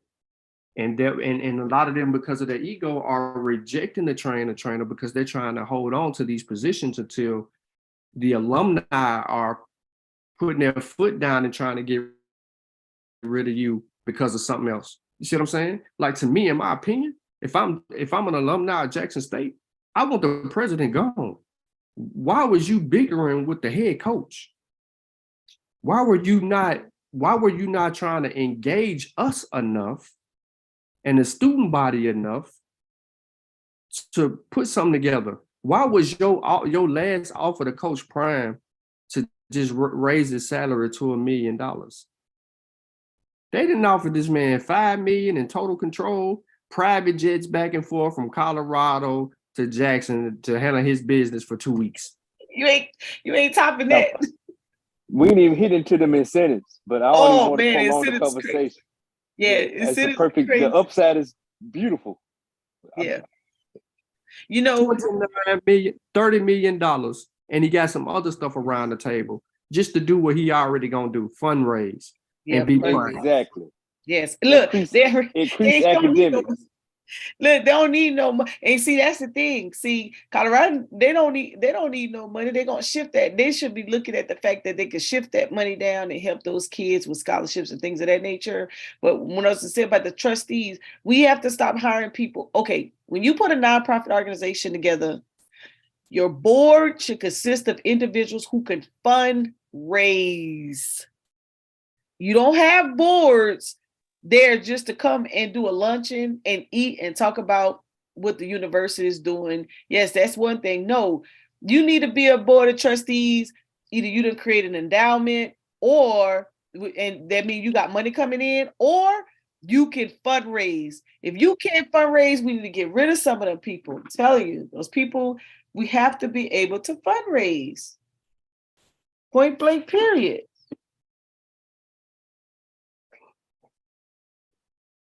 And that's one of the number one reasons why we can't get money. And we keep saying the government is underfunded.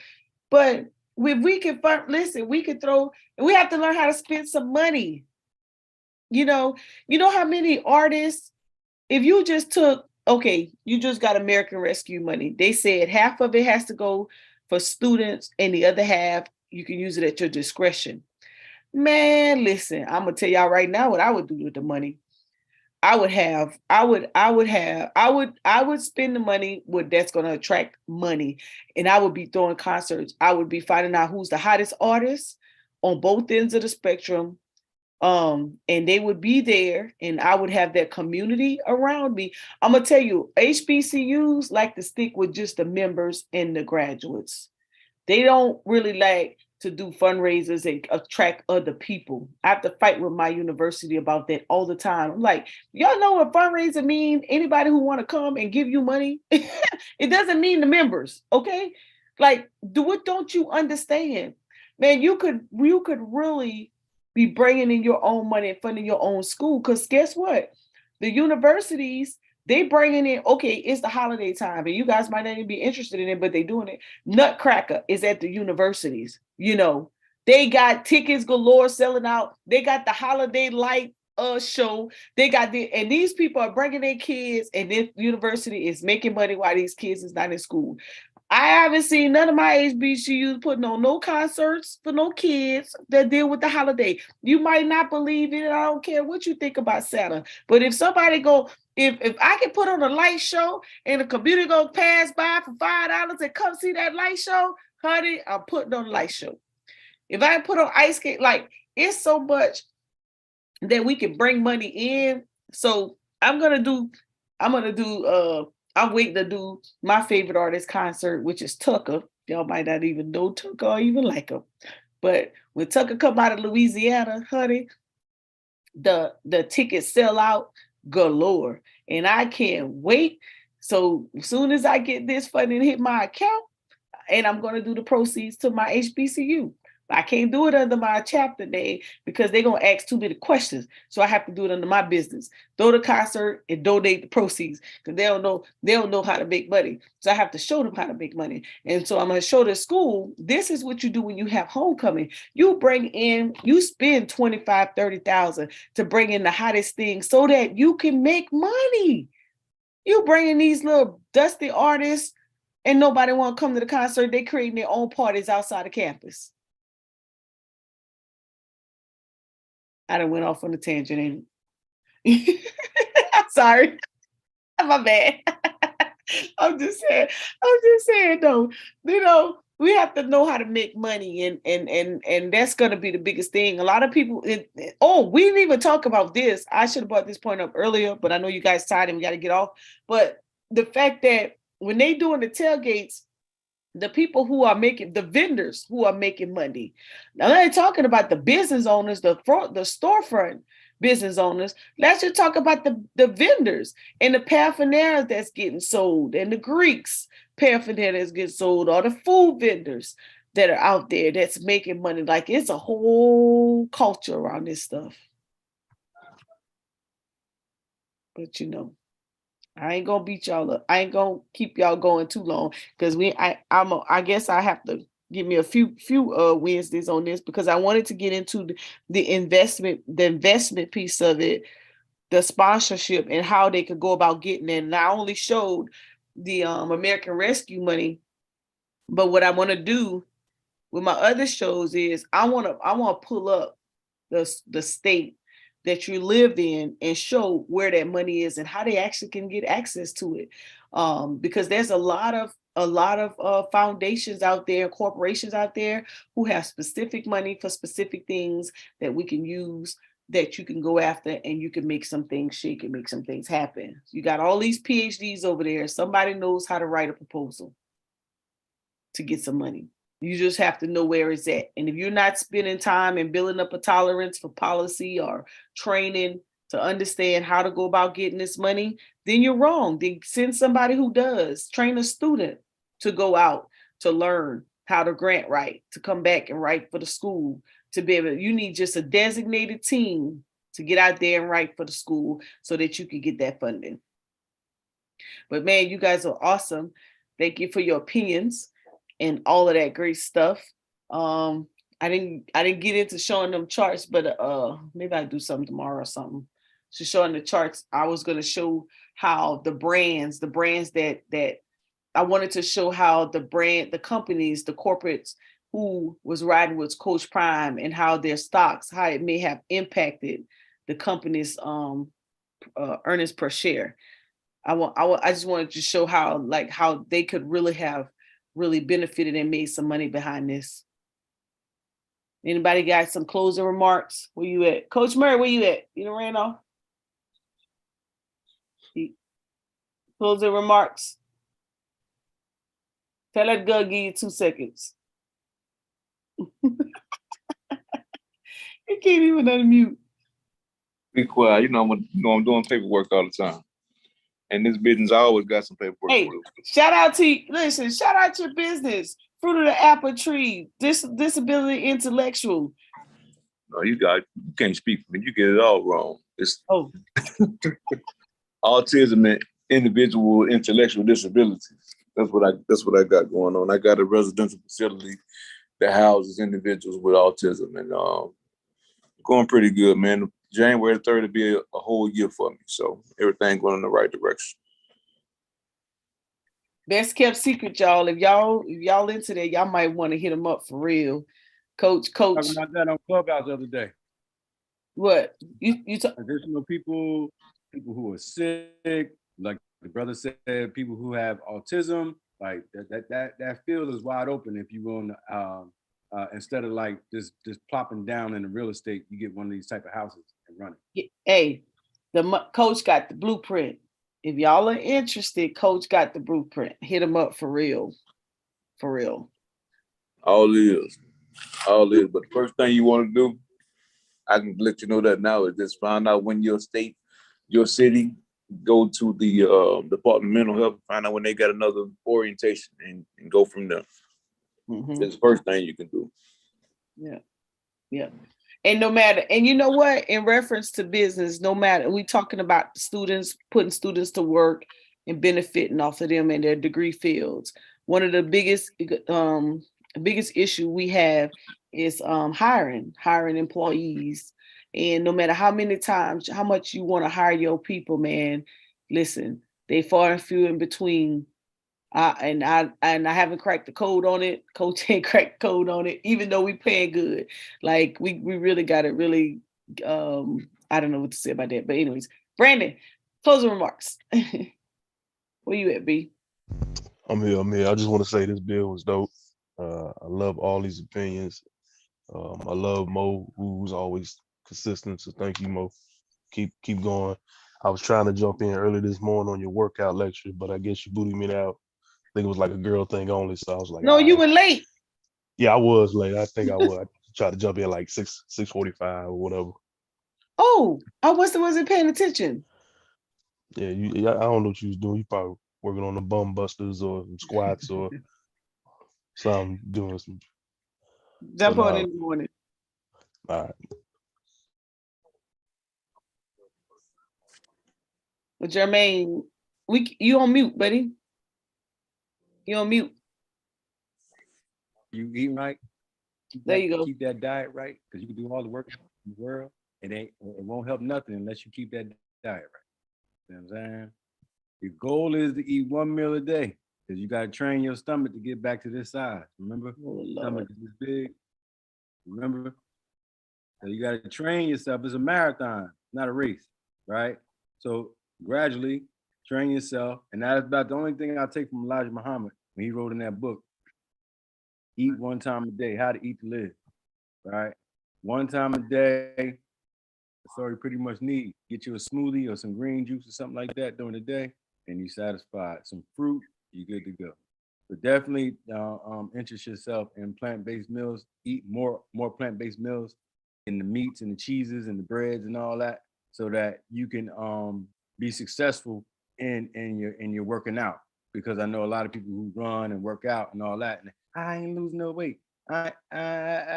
Well, it's because you're still eating the same way, and you keep putting all that amount of food, and you're not allowing yourself to give it back. So I wish you success in your journey, and just keep that diet, please. And you owe me a food show. Yeah, I got African Emporium too, starting the year off. We're gonna start the year off right. All right, Sean. Got you. With some closing remarks.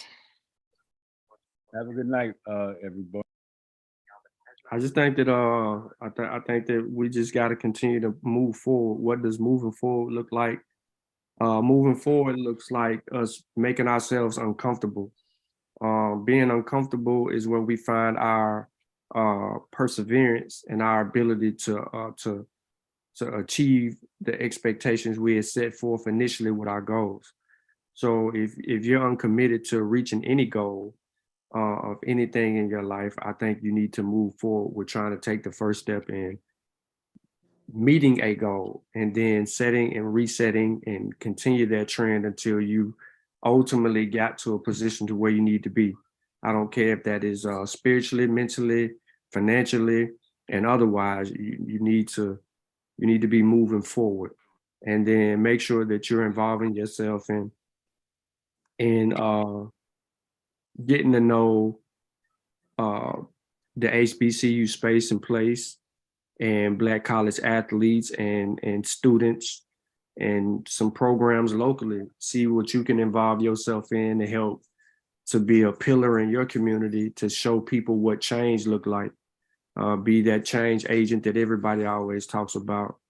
And man, hopefully, these next few weeks of the end of this year, going into next year, you picked up a rhythm and you stay within that rhythm. Like the brother said about eating, I only eat 1 meal a day. I fast on Fridays, but you know what I'm saying? I do eat some junk here and there. I have lost weight, gained it back, lost weight. Everybody got to get rid of the COVID weight. For those of you who don't exercise, I think a little like 30 minutes a day will get you in there too, Mo, but you're doing that. It's good to get back on your grind. But I think we all should be inspired by other people who are doing things that we know that we need to be doing it, and just take that first step. That's it. Just take the first step. That means you've accomplished something by taking the first step. If you never take that first step, then you're gonna be like, I coulda, woulda, shoulda, or I should be. We got to get out of that whole mind frame. It's hard in America being who we are. We are behind too far. Oh, by the way, before I even go, so what do you know, Mo, about California and the reparations thing that they got going on for descendants descendants of slavery? 230,000 cash payment. There you go. Okay, so why other states aren't picking up on some steam that California set forth, even though we know the bill is 1933 to present, and they're talking about the horrific things. I think it should be a lot more, but that's better than nothing to give them black people in California 233,000. Now it does. Now let me say this for the record: it does eliminate all of y'all black people who said that y'all were Native Americans and that y'all indigenous and been here. So don't come being black. Don't come being black in California when the legislation passed that bill and they get that 233. Remember, Dan Calloway said he was here to make you think, where he just cost you $233,000 if you live in the state of California thinking you was a featherhead. Oh, wait a minute. Did you just say? So the only way that you can claim this if you're actually black, you're a descendant of African descendant of slavery. So if you connect your native indigenous, ain't gonna work, bro. It ain't gonna work. Ain't gonna work, bro. So what if you got both slave and native? African. You have to prove ancestry, African descent. African if descent. You got that's a different ball game for people who got African and native, because what are they doing with you on your native side? Are they giving you parts of land and casino money and all of that stuff on your native side? You see what I'm saying? Right. So if you're saying you half and half, what is your native side not giving you? Or what is it giving you? And if it's giving you something, then if this thing goes through for you and you're in California, then it should work twofold. It should go both ways, because you can prove half your family was, you know what I'm saying? Which some people should be able to do that, because at one point there was some inbreeding. Humans have sex, right? We're gonna reproduce. We're too close to each other, and you're gonna get some people that have like it, but it's not gonna be a very large percentage. So yeah, Mo has it up. But Mo, have you looked at the panel that they had, the 9 people that they put together? Yeah. So let me ask you. Let me answer your first question. There's 11 other cities in the U.S. that's tackled reparations, and they tackled to the point what a lot of them have done, except for I think who was it? A lot of them have tackled it for giving housing money, which I didn't agree with. Don't need no. They need to check. Right. Well, I didn't, and then the reason I didn't agree with it, because right now, I'm doing housing repairs. So if you're talking about going and repair a community that's been built prior to I think it's 1960, or just prior to 20 years from now, it's going to take more than $25K. Brandon City, Chicago, they was one of the first ones to do that. It's going to take more than that. They broke down, here it is, Edison, Illinois. They broke down 400,000, 25,000, either to put down on a down payment on the house or to do repairs. So there's 11 cities that actually went in, that's already started as well into the reparations. I was trying to see if they give me the names of them on here. So yes. do they give you like a not criteria, but like a format of how you qualify? Oh, the same thing, kind of like with California, you have to prove lineage. So in Edison, I think it was prior to, let's see, you'll see it'll say prior to a certain date that you have to prove your lineage. You can't just come up and say you're black. That has some paperwork, whatnot. But yeah, let me go back to the California one. But I wanted to answer his first questions about, who's done what for the reparations in the U.S. The panel, no, I didn't see the panel. I just read the reparations part of it. I was waiting for them to make the decision, but they already have, right? Didn't they do it the other day? Didn't they make the decision to give the cash payment, Sean? Well, they working on that part. That's how they got the Oh, 233,000. it is. Non-member task force. Let's see. They had a meeting tonight, Mo. Tonight Oh. was the meet. Yeah, tonight was the meeting about the Here you additional go. stuff. Here you go, right here. Oh, is that the Dr. Amos Wilson? Nah, that ain't. Oh, look, I said Dr. Amos and I just went crazy. That's Dr. Amos Brown. No, Amy's gone. He left us a while ago. I know, look, I'm tripping. You know I'm tripping. Need But one this- right now though. This is 9 panelists right here. Huh? Who that guy? Okay. I don't know any of these individuals.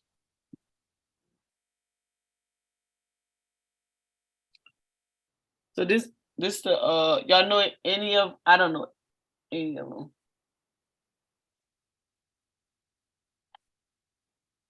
But these are the individuals that put it together. I need to read the whole thing. So it says California Assembly Bill 3121 established the task force to study and develop reparation proposals for African Americans with a special consideration for African Americans who are descendants of a persons enslaved in the United States.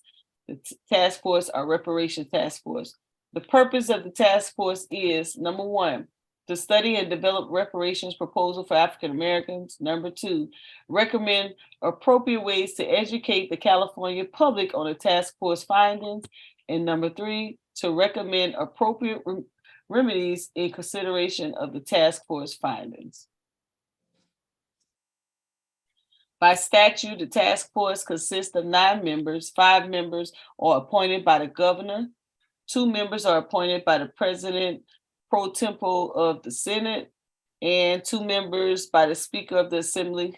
Task force members are drawn from a diverse background to represent the interests of the community of color throughout the state, having experience working to implement racial justice reform, and to the extent possible, represent geographically diverse areas of the state. The task force may hold hearings, hear witness testimony, and request the production of evidence. To attend the upcoming meeting, what Sean said was today. Boom, that's why you got to go to the reparations page. This is You click on the thing, it give you the meeting call-in number. You can sit in and listen. Okay. This is the new thing, racial injustice reform instead of recidivism, returnicism. They got another one tomorrow. Yeah, I'm gonna call in and listen in. They might call in and play it live. That'll be good.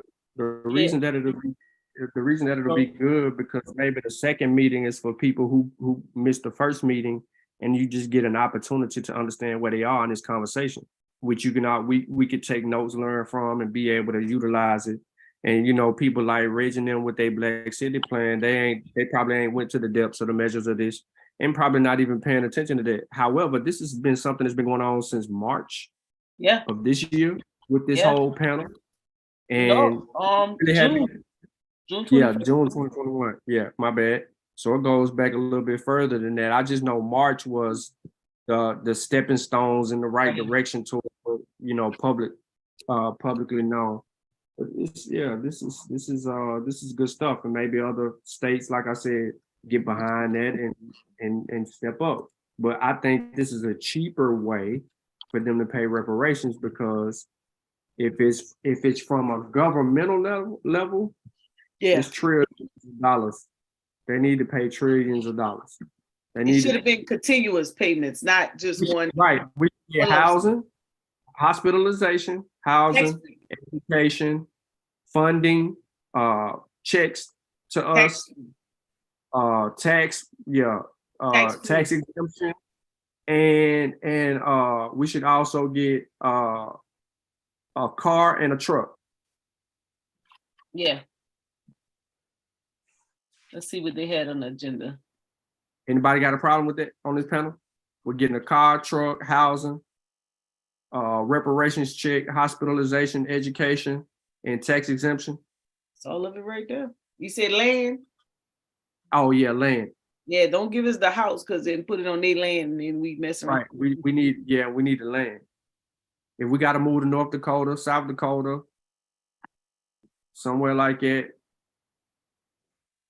and it ain't got to be 5 or 10 acres. It could be 2. Yeah. This is definitely and it's not per family, right? it's You per and your person. spouse. It's per person. Per person, right? Now this is where even if they did that, this is where financial literacy definitely should play a factor. Because you would have to take that money in order for it to really work for you. Take that money and be able to leverage it and live off the dividends. And Brandon knew what I'm talking about with that. Or put it in either some type of insurance fund where you can live off dividends, or some type of IRA where you can live off the dividends and let that reoccur, or put it in some type of trust in the IUL where you can live off the, dividend. That's where the financial literacy come in. Okay, if you do get a lump sum payment or cash payment of some sort, how do you keep that going for generations to come? Yeah.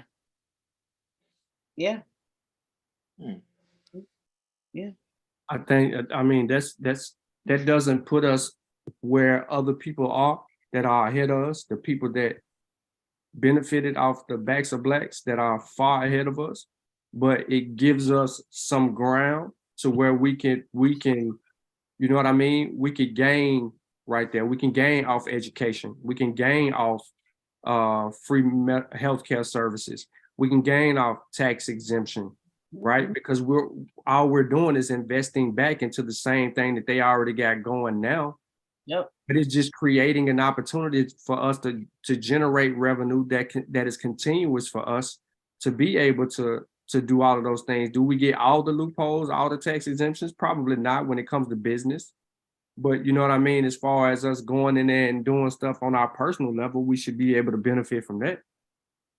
If I they don't see didn't white folks being this nice. would you say, Coach? I don't see white folks being this nice.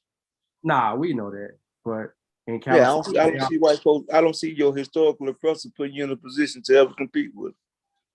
nah, we'll never, that's what I'm saying. We'll never be in position to compete with them, even if they divvy out reparations to a degree of anything that we just said.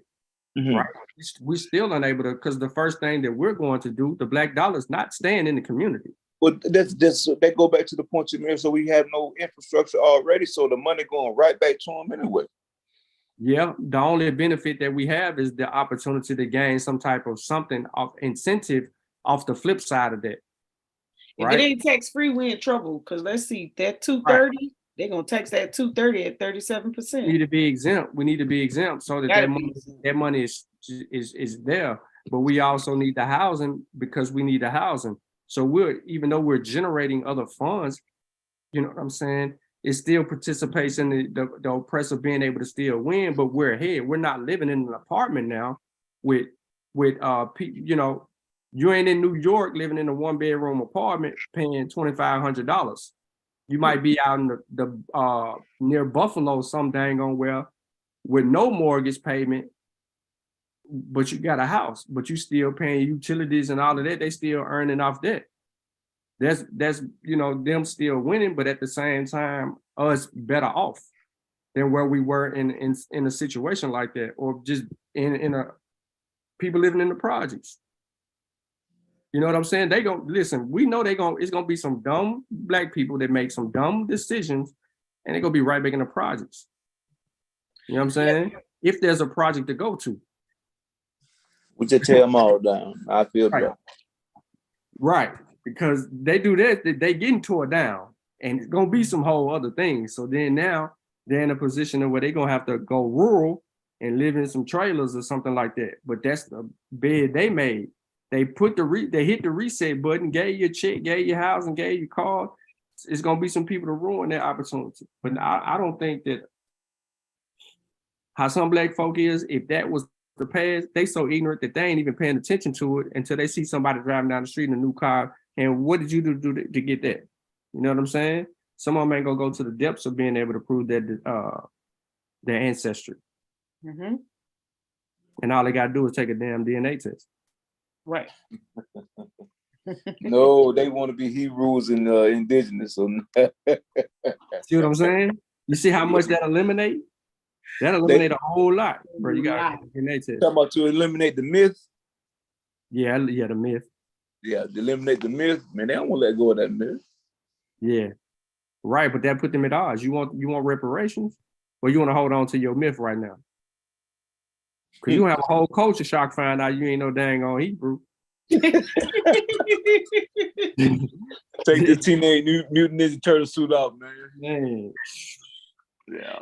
Yeah. But I don't know, man. I just think it's all like a conversation, something to learn from. This is further than anybody else has gotten in any type of reparations conversation. Yes. This, because everybody else, they just took the low end. And matter of fact, the town in Illinois, the way they pay for theirs is by the tax on the cannabis. That's how they're paying, and they only whatever they're collecting, they only divvying out that for the year. It's not like they can. It's not reoccurring, you know.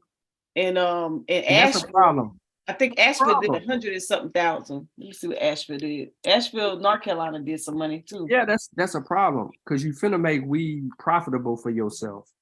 You know what I'm saying? So you finna make weed profitable for yourself. Have Negroes is getting high. You gonna get the revenue right back. You getting it right back. It don't you know make what I'm saying? So it doesn't hurt you to pay the reparations. I'm just saying not for 230. I think that every descendant from slavery deserves $1.6 million, a house, free education, free healthcare, tax exemption. That's a foundation for reset. Because if you're working already and you got a job and you just inherited 1.6 million, 9 times out of 10, you're going to invest in your own business and try to start your business. Now you're no longer working for those people. You're creating an avenue. Or if you just continue to work, then you're just going to try to invest in areas that will build generational wealth. And even in your investments, they're capitalizing on it because that's taxable. Yep. That's why we say it got to be tax-free. You know, because once you get it tax-free and you put it in and it's marked tax-free and it's in a tax-free account, it can stay tax-free and you can leverage it. If you that's when you got to get, I and some friends going to be coming in some money, and the first day they say, hey, what I need to do to it? We need to break this stuff down. And I had a session with African Emporium, and then I went and did some research and started understanding, putting things in perspective, finding out where you can't, what you can't do with money. Don't be trying to do no tax fraud. Don't be trying to do no wire fraud. Don't be trying to do all that extra stuff. And then come back to say, okay, now that you figured out where you're going to put the money, now let's find out how to duplicate it, how to multiply it, how to get that compound interest over time. And then let's find out how to generational wealth where it keeps going year after year, like the Rothschilds, Rockefellers did, and keep that thing going. And then build the mindset around you to think, don't think, wow, I have X amount of dollars. Let's California, for instance, $233,000. Don't think about that. Think about your immediate, if that's all they're going to give you, think about your immediate need.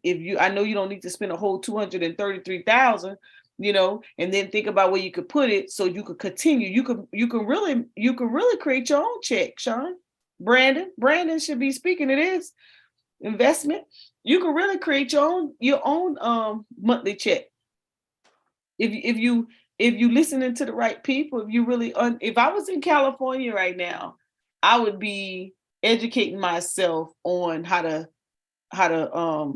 make more money out of whatever I'm going to get if I was in that situation, and then finding out how to get more, I'm going to get this check, and then if this is all y'all going to give me, then I'm going to leverage it, and I'm going to see how I can get a dividends check every month off this money.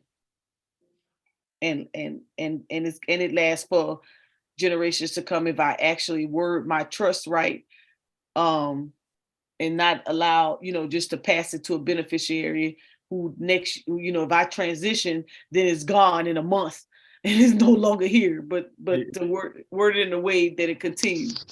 Right, but you already know that black folk is gonna blow that money. You get them $1 million, they're gonna get all flashy and go beyond their spending and be right back in that position. For those that do that, that's no one's fault but their own. Then you'll have the smart Negro.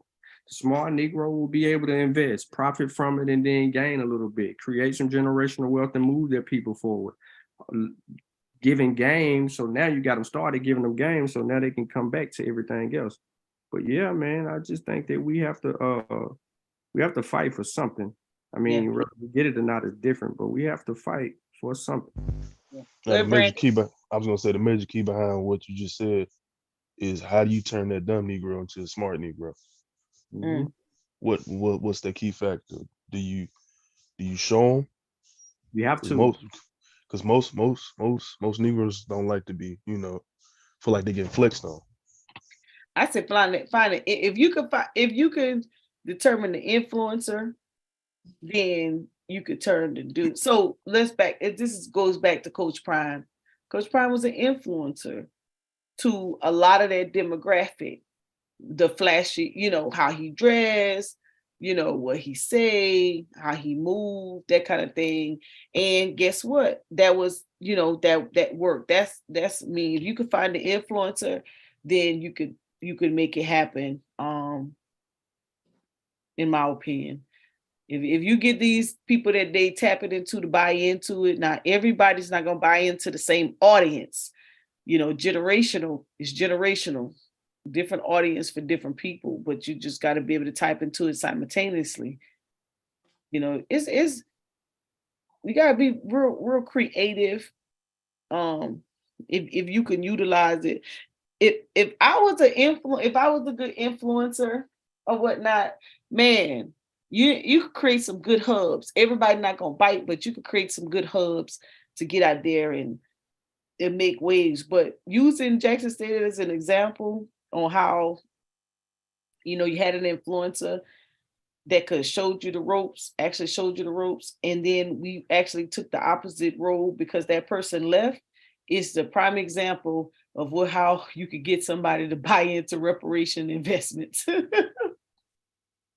They're gonna be mad because they can't prove this across the street, gonna be mad because they couldn't prove their lineage. So they're gonna be hating on their neighbor gonna have to get their money and move because everybody in the neighborhood didn't get no reparations and they seem like they came up, now they too good for everybody. Y'all know how the narrative go, and it's unfortunate, but that's how it is, y'all. So what time did it say? Yeah. Go ahead, Brandon. The time on there, back on the invite, if you go back and look. Yeah, Brandon, you was gonna say something? Nah, it was more of a reference, or going back to what y'all stated already, as far as like what to do with that money. Obviously, Mo, you got it down, Pat. You don't need to interject me in. You already know. You the big master investor yourself. Obviously put that money into a trust. That's the name of the game, leverage. That's what the Rothschilds did. That's what everybody is doing right now, leveraging. When you go in the stock market, you're not really spending your money, are you? You're just leveraging your money to make more money. That's it. And it's so simplistic in that nature of you just reinvesting or leveraging your money. That's all you got to do versus, assets on the market or tangible assets that you can touch, taste, feel, whether real estate properties, watches, Rolexes, sometimes even vehicles. You need to find that common ground between the two. Are you smart enough to, do the homework or do the research so you can come up on these assets? Well, that depends up to you. You feel like doing the work? That's up to you. At the end of the day, we can't take none of this money with us, but you can damn sure, live comfortably as you're going out. Right. You definitely show. Oh, I gotta do this tomorrow at 12. Okay. 12 o'clock. Was that PM? Yeah. Noon. It's gonna be Okay. 11 for you. All right. Let me save this in my bookmark so I don't forget. Yeah, I'm gonna do it. I'm gonna tell Reggie. I'm gonna send Reggie an email. So good looking out on that one, Sean. So my little college turned to a university in the spring of 2022. Proud of them little peoples. And they've You still alive? oh yeah. What happened? You said you was ending the show. I done made you go on. You did. You brought that reparation. We offer some master's degree now at my school, but we got some work we need to do, and they stepped their game up. Curtis doing a good job on this whole internet thing, websites and stuff. He's doing a really, really good job. We just got some donations from Trinity Church, Wall Street. Okay, Voorhees, got your little dollars. We got some more money too. Let me see if they put it on here. Got a couple bucks rolling in at the school. Let's see. So I'm gonna be class of 72. Some of them in my chapter, they donated 140. And they take pride, boy. They don't play no games. They be giving it up. They created an endowment. I need to get my give. We only gave 2,500. Boy, I wish I'm gonna raise some more money because I need to get that up to about 10,000 or so. We gonna make it happen though. Let's see who else gave a couple bucks. Oh, look, we got 18. Hey, peace, everybody. Hey, what's up, Jeremy? We got $18.9 million grant to improve teaching and learning. Oh, that's the American Rescue money. So we got 18.9 million. So we got some extra dollars out there. No, this is different. This is some different money. So this is what I'm saying. See, HBCUs got a lot of money pouring in this year. A lot of money pouring in. This is a different pot for us. 18.9 million. We got 9 from the American Rescue, or 6, or whatever we got. And we got another 18.9 to help with the educational side for teachers and everything. So that's a 3-year grant award for educators. SEED program. That means they trying to get that accreditation back that Gerald talked about earlier. Let's see what else we got going on in the school. Let's get some money this year. Our enrollment definitely went up, but we hardly have anybody. Yep. See, our enrollment went up by 25%. We was having a hard time getting students, but our little enrollment went up by 25%. That's a lot. What else we get good happening at the campus? Whatnot. I'm trying to see if anybody gave some more money. Anybody get some more money to VC? No, don't look like nobody gave no more money. But we if they really jump into that grant in Foundation Center, they will see that each one of the programs, there's funding in those programs. Oh, yep, somebody gave some money. Yep, the gala. This must have been the Hall of Famers. Yep, no, this the gala. Oh, that's in the spring. They raised 300,000 at that event. Those tickets was like $150. So we started to do, event our way on out, which is what you have to do with pretty much everything now.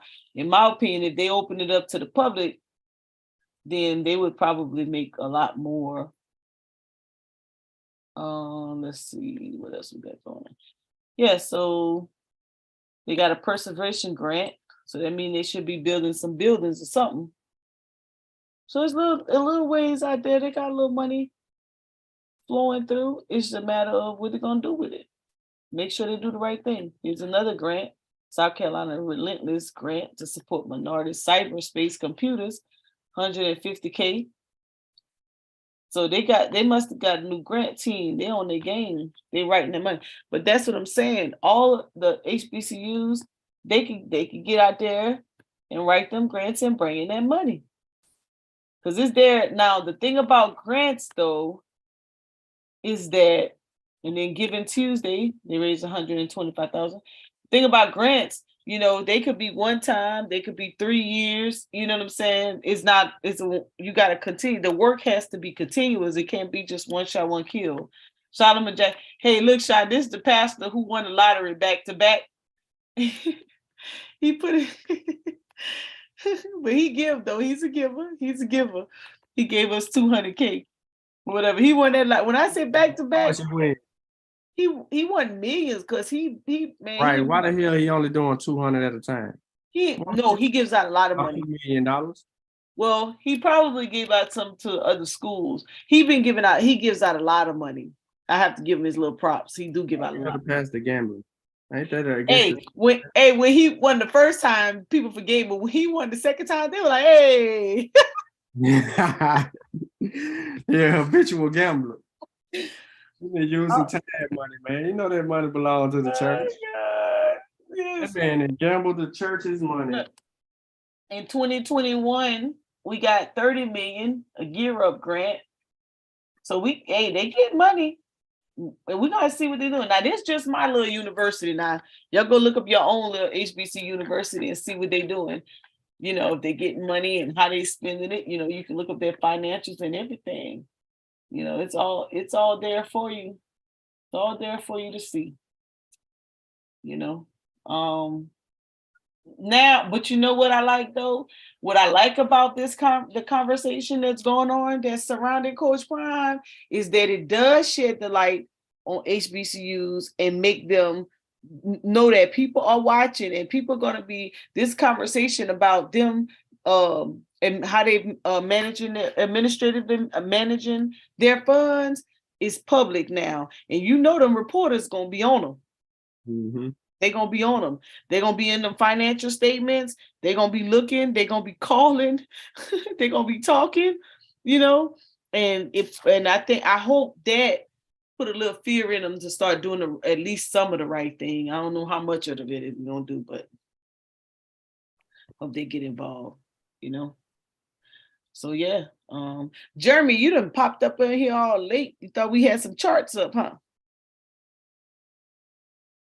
Brother Mathis.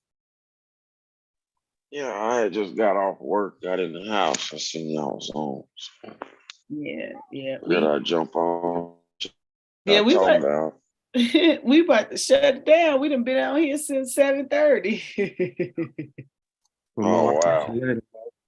Yeah, so peace out, you guys. Thank you guys for tuning in. And hey, I'm gonna go live at 12 tomorrow and play the audio. Okay. All right, y'all. Peace.